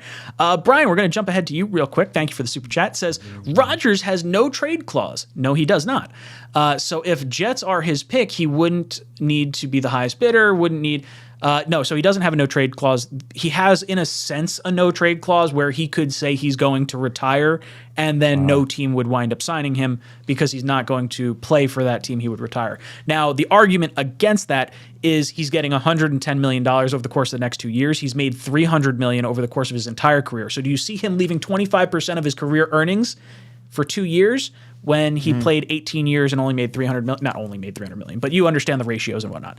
And then as far as that goes, it's like, okay, well, are you going to retire? I don't think you are. So he's going to go. I'm sure the Packers are not going to force him to play in an area he does not want to go. If he says, hey, I want to go to the Jets, I think they'll find a way to make him go to the Jets. If he says, I'm good with going to the Raiders, the Titans, or the Jets, then they're going to sit back and they're going to say, okay, which team's going to offer us the most, and that's where we'll send you. That's what they wound up doing with Deshaun Watson. Hey, some team offers us trade compensation. They did it with Derek Carr, too. Some team offers us enough trade compensation, then you get to talk to our guy. You don't get to talk to our guy until you hit our threshold. Now, because they want to move on from Rodgers, most likely because of that cap hit, they're going to want the conversation to happen. But yeah, no, there is no trade clause for Rodgers. He could go technically anywhere. Green Bean, do you think Rodgers will try to play the I might retire card if he's getting moved? Yeah. Yeah, I think I don't think it'll have to get there. Like, so we talked about it before. There's a report coming out that they're disgusted with him, right? Lots of fans are just, it's worn its welcome. They're ready to move on. But they're still not going to like try to screw him over. I think that they're going to sit down with him. He'll say, okay, well, let's say they say, okay, we're going to trade you. He's okay. So tell us the teams that you're willing to go to. And he says the Raiders, the Jets, and the Titans. Okay, we're going to go work with them, see which team is going to give us the best deal.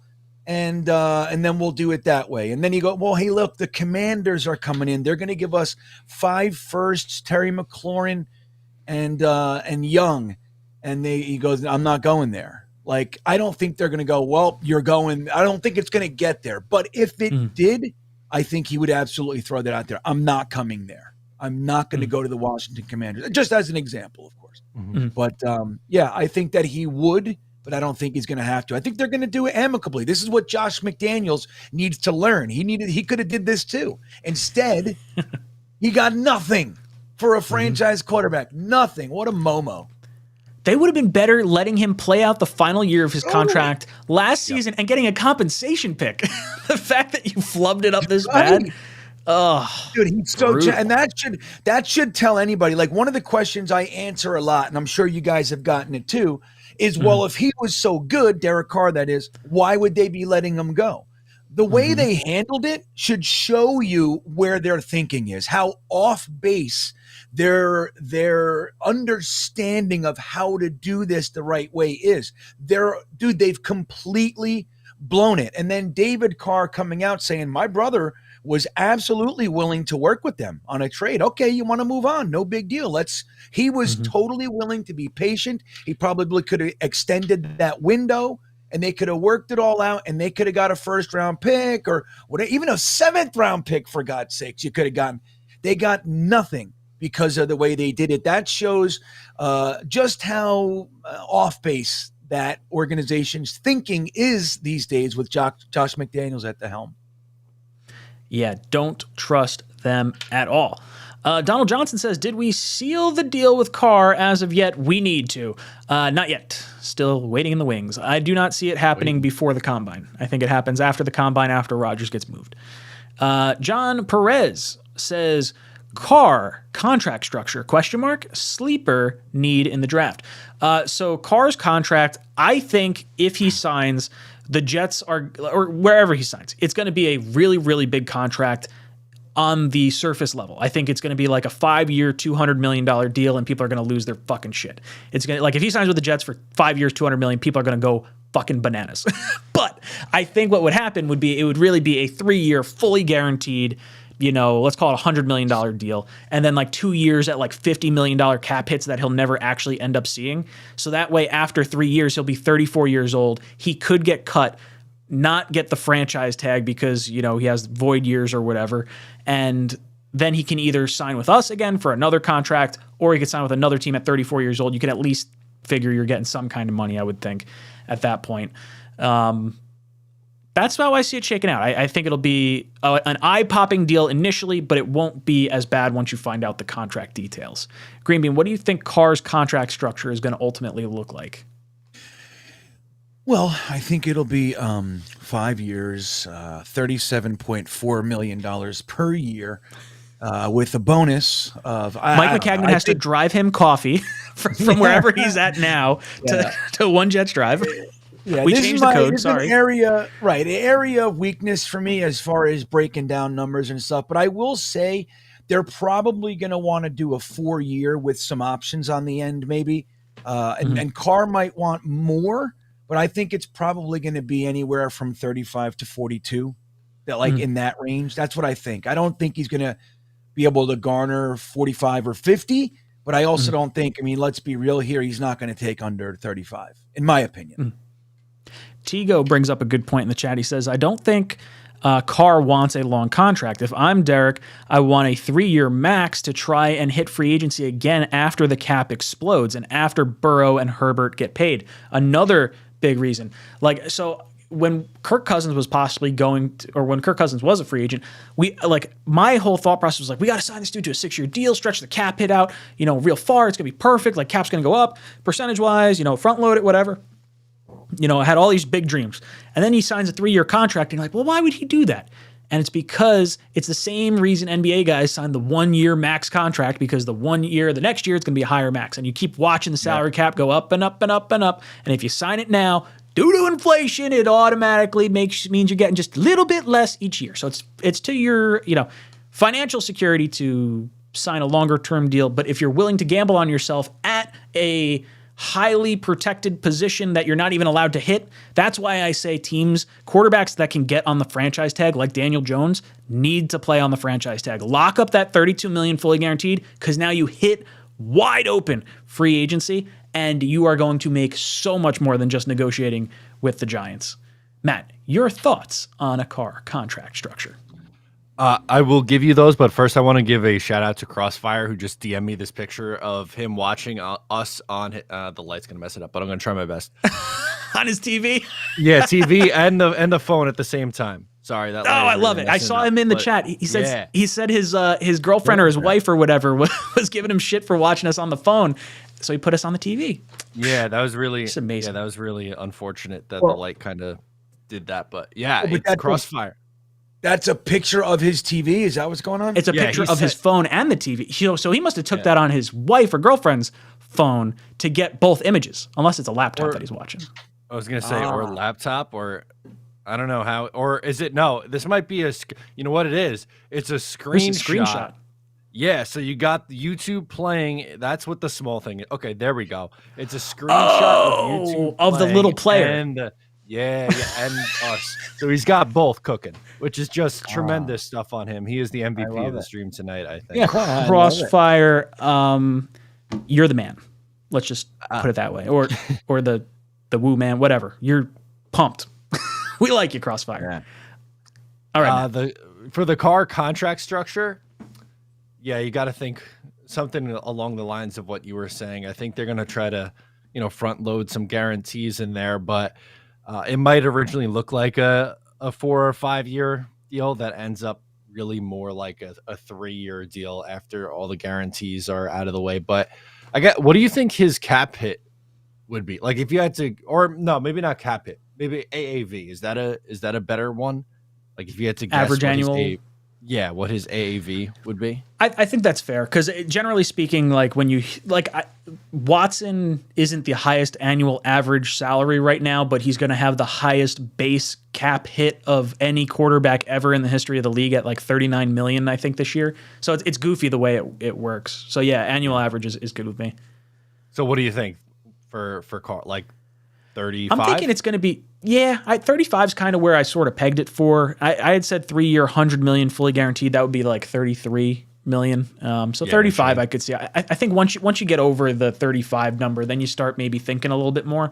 I feel like if he was going to get near 40, we would have heard more teams reach out to him. I don't think the league is that inept at gauging a quarterback's value that they wouldn't have at least tried to get him on the 32 million, 40 million, $40 million deal that he did have. Even if he would have declined the trade, at least reach out and inquire about it. Like, that to me tells me that no team other than maybe the Jets is looking to pay him the number that he was going to get from that old Raiders contract. Something to think about. Yeah. Red John comes in, says, quick question. Who's the best receiver to never win a ring? T.O., Randy Moss, Calvin Johnson, Larry Fitzgerald. Steve Largent. What was that? Steve Largent. Why don't you talk about Steve Largent, huh? Because I don't know them. It's too old. Sorry, Green Bean. I don't know who that is. Fucking bunch of kids. Yeah, sorry. Bunch of kids around here. 33. What do you want me to do? I'm old, my body hurts, and I'm surrounded by children. Yell at clouds. Aaron Rodgers. Back in my day, I walked uphill both ways. Steve Largent was 5'7" and was the best receiver in the NFL. He was the tallest guy ever at that point in time. Okay, quick question. T.O., Moss, Calvin Johnson, Fitzgerald. Fitzgerald. Moss is the one that jumps out at me. I feel like that undefeated year for me was the one that should have been the Super Bowl for the Patriots. He should have won the ring. And it's hard for me to say, like, if you're taking one receiver for one game, I think it's Moss. So for him, for like not having a ring, sort of weighs a little bit more for me. Green Bean, where are you falling on these 5 names or 4 names? You mean, wait, Moss never got a ring with the Pats? No, he had that nice little undefeated season that ended with that big old loss in the Super Bowl. Couldn't happen to a better bunch of thugs. Yeah, let me say, I mean, you can make a case for all of them, honestly. I think Megatron is obviously T.O. won. T.O. won. No, T.O. with the went to one. Niners. Oh, did he? No, he. Yeah, and the Cowboys. No, I don't think he did. No, he definitely didn't get one with the Cowboys. The Cowboys were end of his career. Come on, Cowboys were Terrell Owens. No, Did no he shot. Win one with the Bills? He won one with the Niners. I'm convinced. You got to tell me otherwise. Somebody should look that up. I'm convinced. Now, but I gotta say, like, Randy Moss was unbelievable. Like with the Vikings, and then he was. No Super Bowl. Remember, he slid in the draft because of his behavioral stuff. He got kicked out of school and went to Marshall and played with Chad and all that jazz. But dude, he was so good. It was like nothing like him had ever been seen at that point. I think I'd have to go with him. Yeah, I mean, Randy Moss to me, put it this way, I think T.O. should have been a first ballot Hall of Famer all damn day. The fact that he was not put in first ballot, I think, is a damn shame. Moss, I think, is the clear one for me. Calvin Johnson just retired at the peak of his career and was just fed up. I don't blame him so much as I blame like Detroit's ineptitude. And Fitzgerald, I mean, he almost got one. He was in the Super Bowl. Matt, your thoughts here? Actually, Calvin Johnson's the only one that didn't play in a Super Bowl. Yeah. Did he play in a playoff game? He may not have. No, I don't. He may not have. 2011. Yeah. He had, He had 211 yards and 2 touchdowns in one playoff game in 2011. Good Lord. Holy hell. He was so good. He's a freak. Yeah, he was. I think it's Randy Moss. It just an unbelievable talent. It's crazy that he never won one. And wasn't he technically, he was on the 49ers roster in 2012. So he almost got one that like at the very end when he was completely washed. He was on, so yeah, he was on the 40. So he's on the, so he must have been on their practice squad at some point. Because his career, 96 to 2003, was in San Francisco, which I think they won in No. The Randy Moss. Oh, sorry. What were you saying about Moss? Moss in 2012 almost got one with San Francisco when he was washed at the end of his career. Was that? That was the No, dome. didn't he go to Seattle and then Tennessee? I thought that's what it was. Yeah, I could be he wrong. had 430 receiving yards in 2012 for the 49ers. No shit. I don't even remember that. That was his final season, I'm guessing, right? Oh, damn, that was 2 years after. The Titans was 2010? That feels weird. I would have said that was 2012. Wow. I didn't realize Moss retired that long ago. Think about over this. 10 years ago. Holy Terrell shit. Owens, the only Super Bowl Terrell Owens ever played in, he was on the Eagles? What is this? And he had a broken leg. He was great in that game. He was incredible. I can't believe interesting, it. He was actually traded to the Ravens earlier that year and never played a game for him. And then wound up getting traded to Philly, I think, the very next day, I think is what wound up happening. I don't know if that's actually on his... I don't think that's on his wiki. I'm blown away. I'm blown away. I thought he won one for sure. I thought he won more than one. That's crazy. That's funny. Brian Bogan drops in, says, check out the XFL's extra point system. I like it. I don't know what it is offhand, but I think it's like a 1 point, 2 point, 3 point based on the yardage that goes back. I think 15 yards out is a 3 point try. 10 yards out is 2 points. 5 yards out is 1. I could be wrong. You guys can correct me in the chat if I'm wrong on that one. William drops in, says, I am a lucky guy. I get to see my 3 favorite men. Oh, If you cross your eyes, you can see us twice. Brian Rhodes. Or you could be like Crossfire and put us on 2 different players, and you could be a boss. Then we'll get double. We'll have 1,200 people. You know what I've determined? I think we need a quarterback friend. Matt, I don't know if you saw this, but we need to get you on the quarterback circuit, because apparently podcasts blow up when you know a guy. Pat McAfee and Aaron Rodgers, Derek Carr, David Carr.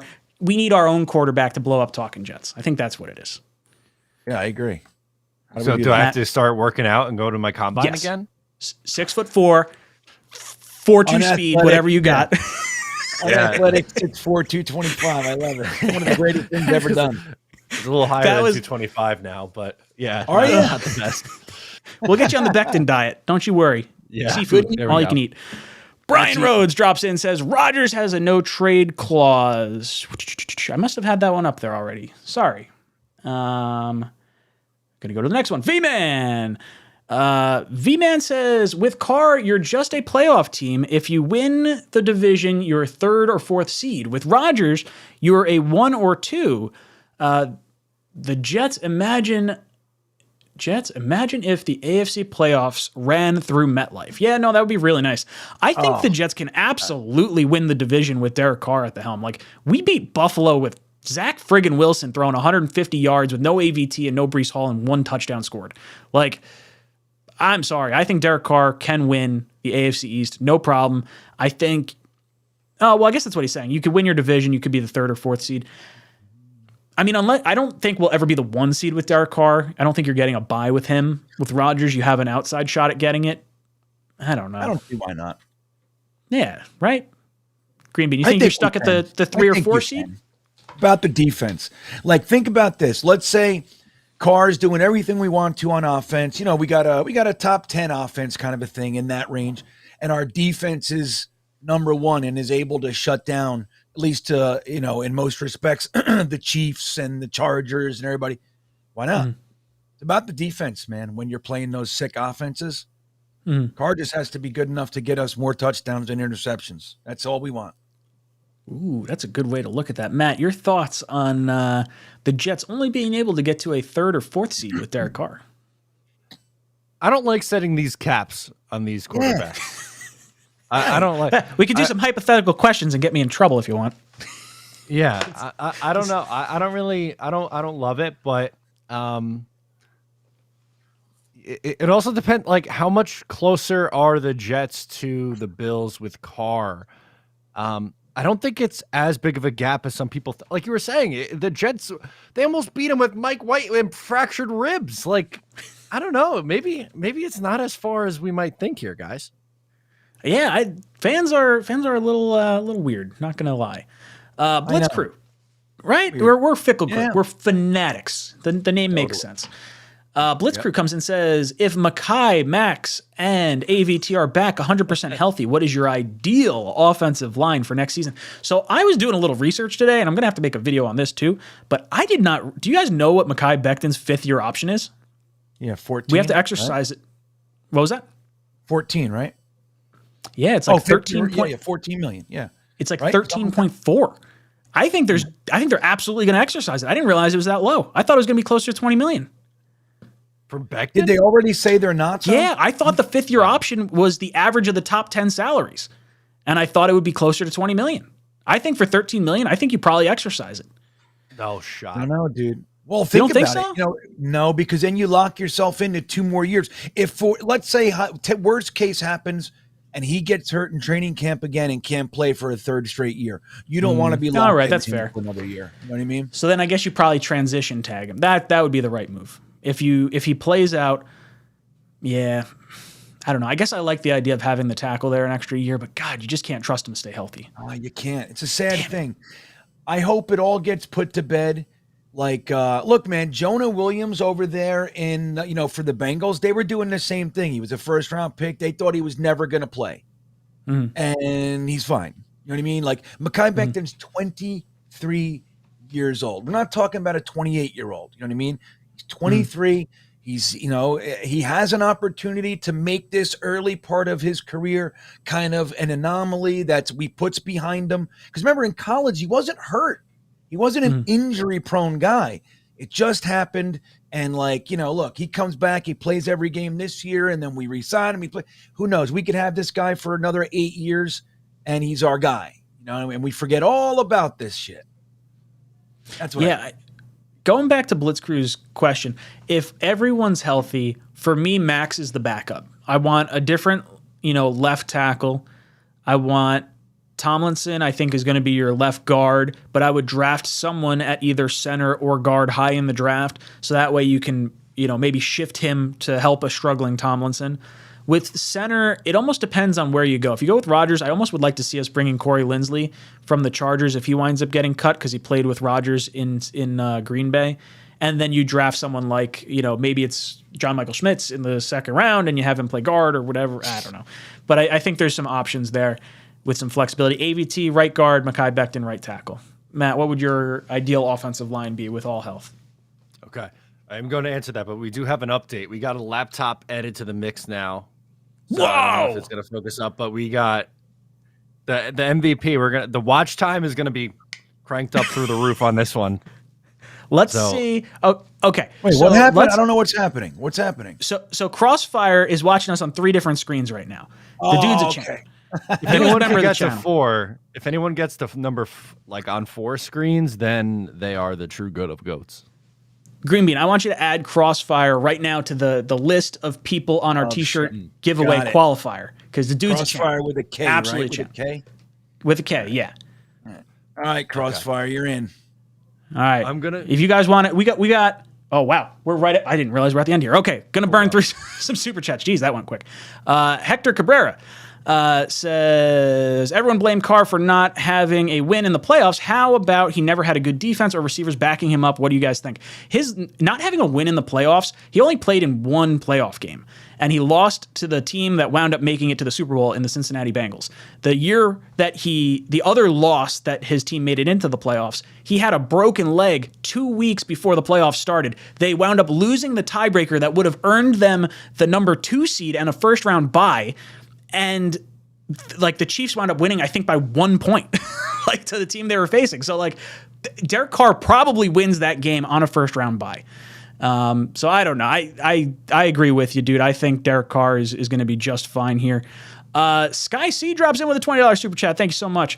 Says, hey guys, JD's got so much to prove by getting his next quarterback right post Zach Wilson. Do you think if he doesn't get the right quarterback for 2023 season, he might be gone even though he's done a pretty good job drafting? I don't think so. I think if you go with a veteran quarterback and it doesn't work out this year, let's say, you get Rodgers, he retires after 1 year, then I think you still get the year of Zach to see if you can write it and maybe he's figured it out. I think with whoever comes in at quarterback, Saleh and Douglas are getting at least 2 years. If you get Rodgers, you might be guaranteed 3 because you might get that 3rd year of Zach Wilson possibly in what could have been his 5th year option year. Or you decide Zach Wilson's not the guy, and then if it doesn't work out with Rodgers, then maybe you hit reset. Possibly on the head coach. I don't want to lose Douglas. I really, really like Joe Douglas. I think he's our best GM that we've had Matt, do you see any way that Douglas does not come back after the 2023 season? Like, does something? Is it like only if they like shit really goes sideways? Like, what has to happen for him not to come back? If they go 7-10 and miss the playoffs, I don't Green, think I don't think you bring both back. I think you can't fire one and keep the other. I think it's move on from both. Greenbean, what about you? Do you see any way that Douglas is fired at the end of this season? No. I think Matt's dead wrong. I think Joe Douglas, like Adam S. said in the chat, he's untouchable. I think, dude, let's That's not crazy. forget. Let's not Dude, we just forget. had the best draft in our history, like in last our year. history. Like, in our I can't get rid of that guy. I'd rather And go 2 down with the years in a ship. row. And don't forget, the reason that we did that we had the opportunity to do that is because Joe Douglas took the previous regime's garbage team and made them into the extra draft capital that he was able to do this with. So, and I want to add an X factor, a little bit of a wild card thought to that whole thing. Woody Johnson knows exactly how hard it is to find a GM. He actually went outside the organization twice and went through an entire rigmarole with Corn Ferry. Then he hired 2 other GMs, and he knows that even if if it's not working out, he knows that Joe Douglas knows what he's doing. Okay, he's not going to be perfect, and even if he whiffs on some things, I think Joe Douglas is here for the long haul. Now, if we went on like winless or something and the bottom fell out and it was, okay, maybe something along like a complete just upheaval kind of a thing, maybe. Other than that, I don't think we don't get the playoffs. I think Joe Douglas is sitting right here. That's what I think. I love it. Matt, I think Tigo sent you something on Twitter. I don't know if you saw that. Oh, holy hell. 1, 2, 3, 4, 5. We're on 6 He's got screens. fiber, that guy. Look at him. Look, no, other way. There you go. Wow. 1, 2, 3, 4, 5, 6. I don't think anyone's beating that. If you can beat 6 screens having us on, Let me see that. you'll Oh get my qualified God, for what's he next T-shirt doing? giveaway. He's amazing. What is he doing? His poor wife. She's like, give me the TV back, man. No, I need it. I came back. The kids got to watch something. Actually, it's 10 o'clock. Kids asleep. Exactly. Kids asleep Give right the now. Kids their iPad back. We got a late edition from our guy. Oh, I love it. See this. We should have this competition 1, 2, every week. 3, 4. Yeah. Tommy P says, I don't even have 6 screens. Yeah, I got to go to your neighbor's house, dude. Go through the window. Cast it to his TV. That's great. That's great. Bumtaz says, waiting for Rodgers is saying to Carr, you are the second favorite choice. Even though we told you that you can be a first ballot Hall of Famer, why would Carr wait for this to play out when he has plenty of suitors? Because I guarantee the Jets told him, they were honest up front. They're like, look, we got Zach Wilson. That's how you got to go into any conversation, any long-term relationship that you're going into. Be very forward and honest with your asset. So Derek Carr, hey, look, we have a number 2 overall pick in Zach Wilson that we still think highly of. If we can get his mentor for 2 years, one of the best quarterbacks to ever play the game, we're going to go that route because it can help us develop this kid. Look, if that winds up not being the case, we love everything about you. We'd love to bring you in. We understand you want to interview with a bunch of other teams. Come back to us with whatever their top offer is. In the event we don't get Rodgers, let's make it work out here. I think that's a conversation you can have with Derek Carr, and I don't think either side is upset with it because I think Carr wants to shop himself anyway. Greenbean, your thoughts? Well, I like what you said. I think that they more than likely shot straight with him. Like, here's what we're looking at here. You're going to go through your process. We're going to go through ours. But let me just tell you, we really like you and think that we might be able to work something out. Like, they probably did that as opposed to trying to pretend that he's number 1, but they didn't offer him a contract. And it's like shady and weird. And I don't think that serves anything. So I like what you said. I think that's probably pretty accurate. Matt, your thoughts on maybe turning off Carr by going after Rodgers? No, I think he gets it. There's no way that he's going to hold a grudge for a team doing their due diligence. I don't buy that at all. Yeah, I mean, he just sat through an entire year of a sham contract, so Yeah. I think he's okay with it.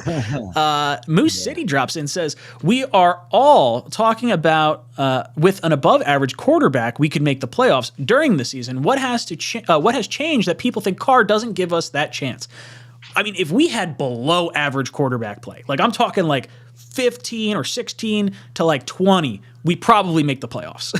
Like that's what's so crazy about it. And you're getting the 10th through 15th ish best quarterback in Carr. Yeah, I agree with you, Moose City. I think people are nuts to think you can't make the playoffs with Carr, and I think they're even more nuts. I shouldn't say even more nuts, but I think they're also nuts to say you cannot win a Super Bowl with Derek Carr when we've seen guys like Matt Ryan, Eli Manning, Nick Foles get to the Super Bowl and win Super Bowls. So we'll see how it all shakes out. But guys, we've hit the end of our show here. Green Bean, how many qualifiers you got over there? And Matt, could you go to last week's show? I'll get one more.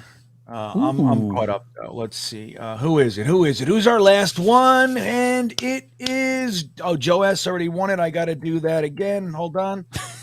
Nightbot likes to do that. It'll give me Joe S. again now. You'll see. It's crazy. I should see if I can get a widget for like a little spinner or something. We can add names to it each time and then like throw it up on screen. Yeah. Like right, Wheel of Fortune. The last one from this chat is Phil. Okay, I'm good. I'm ready. Ooh, okay, Matt, let's get some names. Let's go 5. Okay, 5 names. First off, we got that name is too hard, so I'm gonna skip over it. Dane NYJ. Dane NYJ. Got it. Dane with a D. DAYNE. Dane. I got it. Dane. Okay. There we go. Gotcha. We'll go Bonkerton 7. Bonkerton.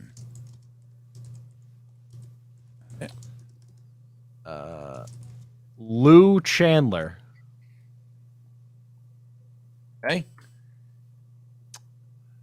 Undisputed Retail. And we'll go user HD7 GD1 MR2R. While you were just rattling those off, I'm actually Googling Wheel of Fortune spinning wheel. You can get them for not that much money. I can set up the second camera right on and go. I can put on the nice little, outfit. I could get the light up boxes on the screen. I like it. Psh, we got it. See you guys talking about the spinner in the chat. That's pretty funny. All right, Green Bean, we got all our names, or is that? Yep. All right, cool. I just ended our poll question. Which do you prefer? Sign Carr ASAP is winning with 56%. Wait for Rodgers is 43%.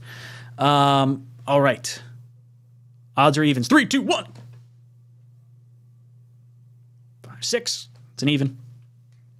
All right, even. Here we go. Matthias Simon is out. Dakota J is out. Tom Cahill is out.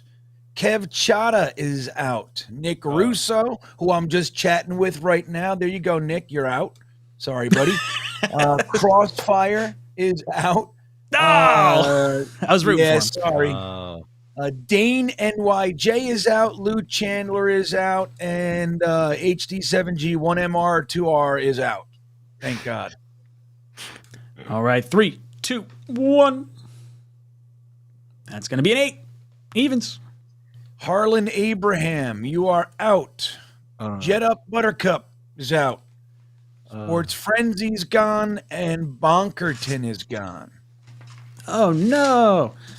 How many we got left? 4. Oh, 5. Ooh, 3, 2, 1. Ooh, 1, 2, 3, 8. I'm counting the thumb. Oh, okay. T.A. Rugg. T.A. Rugg is gone. Phil is gone. And we got 3. All right. First number on the screen after Matt Ryder. 3, 2, 1. All right. We've got a 7 plus a 9 from Mutt Files is a 16. That's an even number. I think we got 2 left then, right? Yeah. Joe S., you're out. So we're down to Jason Zayas and Undisputed Retail. Ooh. All right. Next number that pops up after 4. It could be in the name of a screen name as well. 3, 2, 1. 5, 6, 7, 8, 9. 9 plus 3. 12. Even. Jason Zayas is the winner. Undisputed Retail is out. So there he is. Jason Zayas. Woo-hoo. Jason Zayas. Congratulations. You have won yourself a t-shirt. Reach out to me on social media. reach out to me on Gmail. jetstalk247@gmail.com. I'll get your size, your shipping information. I'll send you out a shirt. Thank you all so much for hanging out with us here tonight. Let's go around our panel and give our closing thoughts. Green Bean, any last words? Against my better judgment, I'm going to do a 30-minute show after this show. Immediately. So at 10:30, we'll do it over at Green Bean Jets Fan, and we'll hang out for a little while. I'm ending it at 30 minutes, though. Damn it. You're so full of shit. Every time I'm sitting here editing stuff after, and I see, oh, it's 12 o'clock. Green Bean's still live. Half hour, my ass. Matt, your thoughts and closing thoughts. It was a blast, as always. New episode of Just Jets tomorrow. We're talking about a potential surprising trade target that the Jets could be in on. Ooh. That's what I'm doing. Very, very interesting. Can't wait to tune in for that. Boys and girls, thank you so much for hanging out. If you're dropping out of here, make sure you hit that like button on the way out if you enjoyed what you saw here tonight. We'll be back here next week, 8 o'clock to 10 o'clock, same time. This is Jets Talk, signing off. JETS.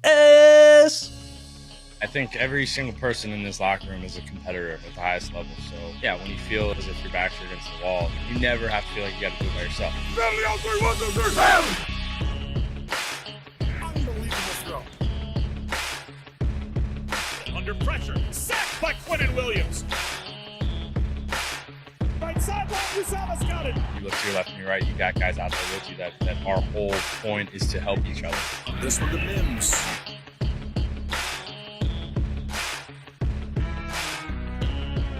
That's Corey Davis climbing the ladder. To be able to go out and lead these guys, just to know how hard these guys work and how important it is to them, and then you get that chance to lead them. Everything that happened that needed to happen for us, it almost felt like kind of like a sign, like get like a second chance almost. Gets extra pushes, running left. Maybe a little extra life to breathe in the locker room. Touchdown, Jets.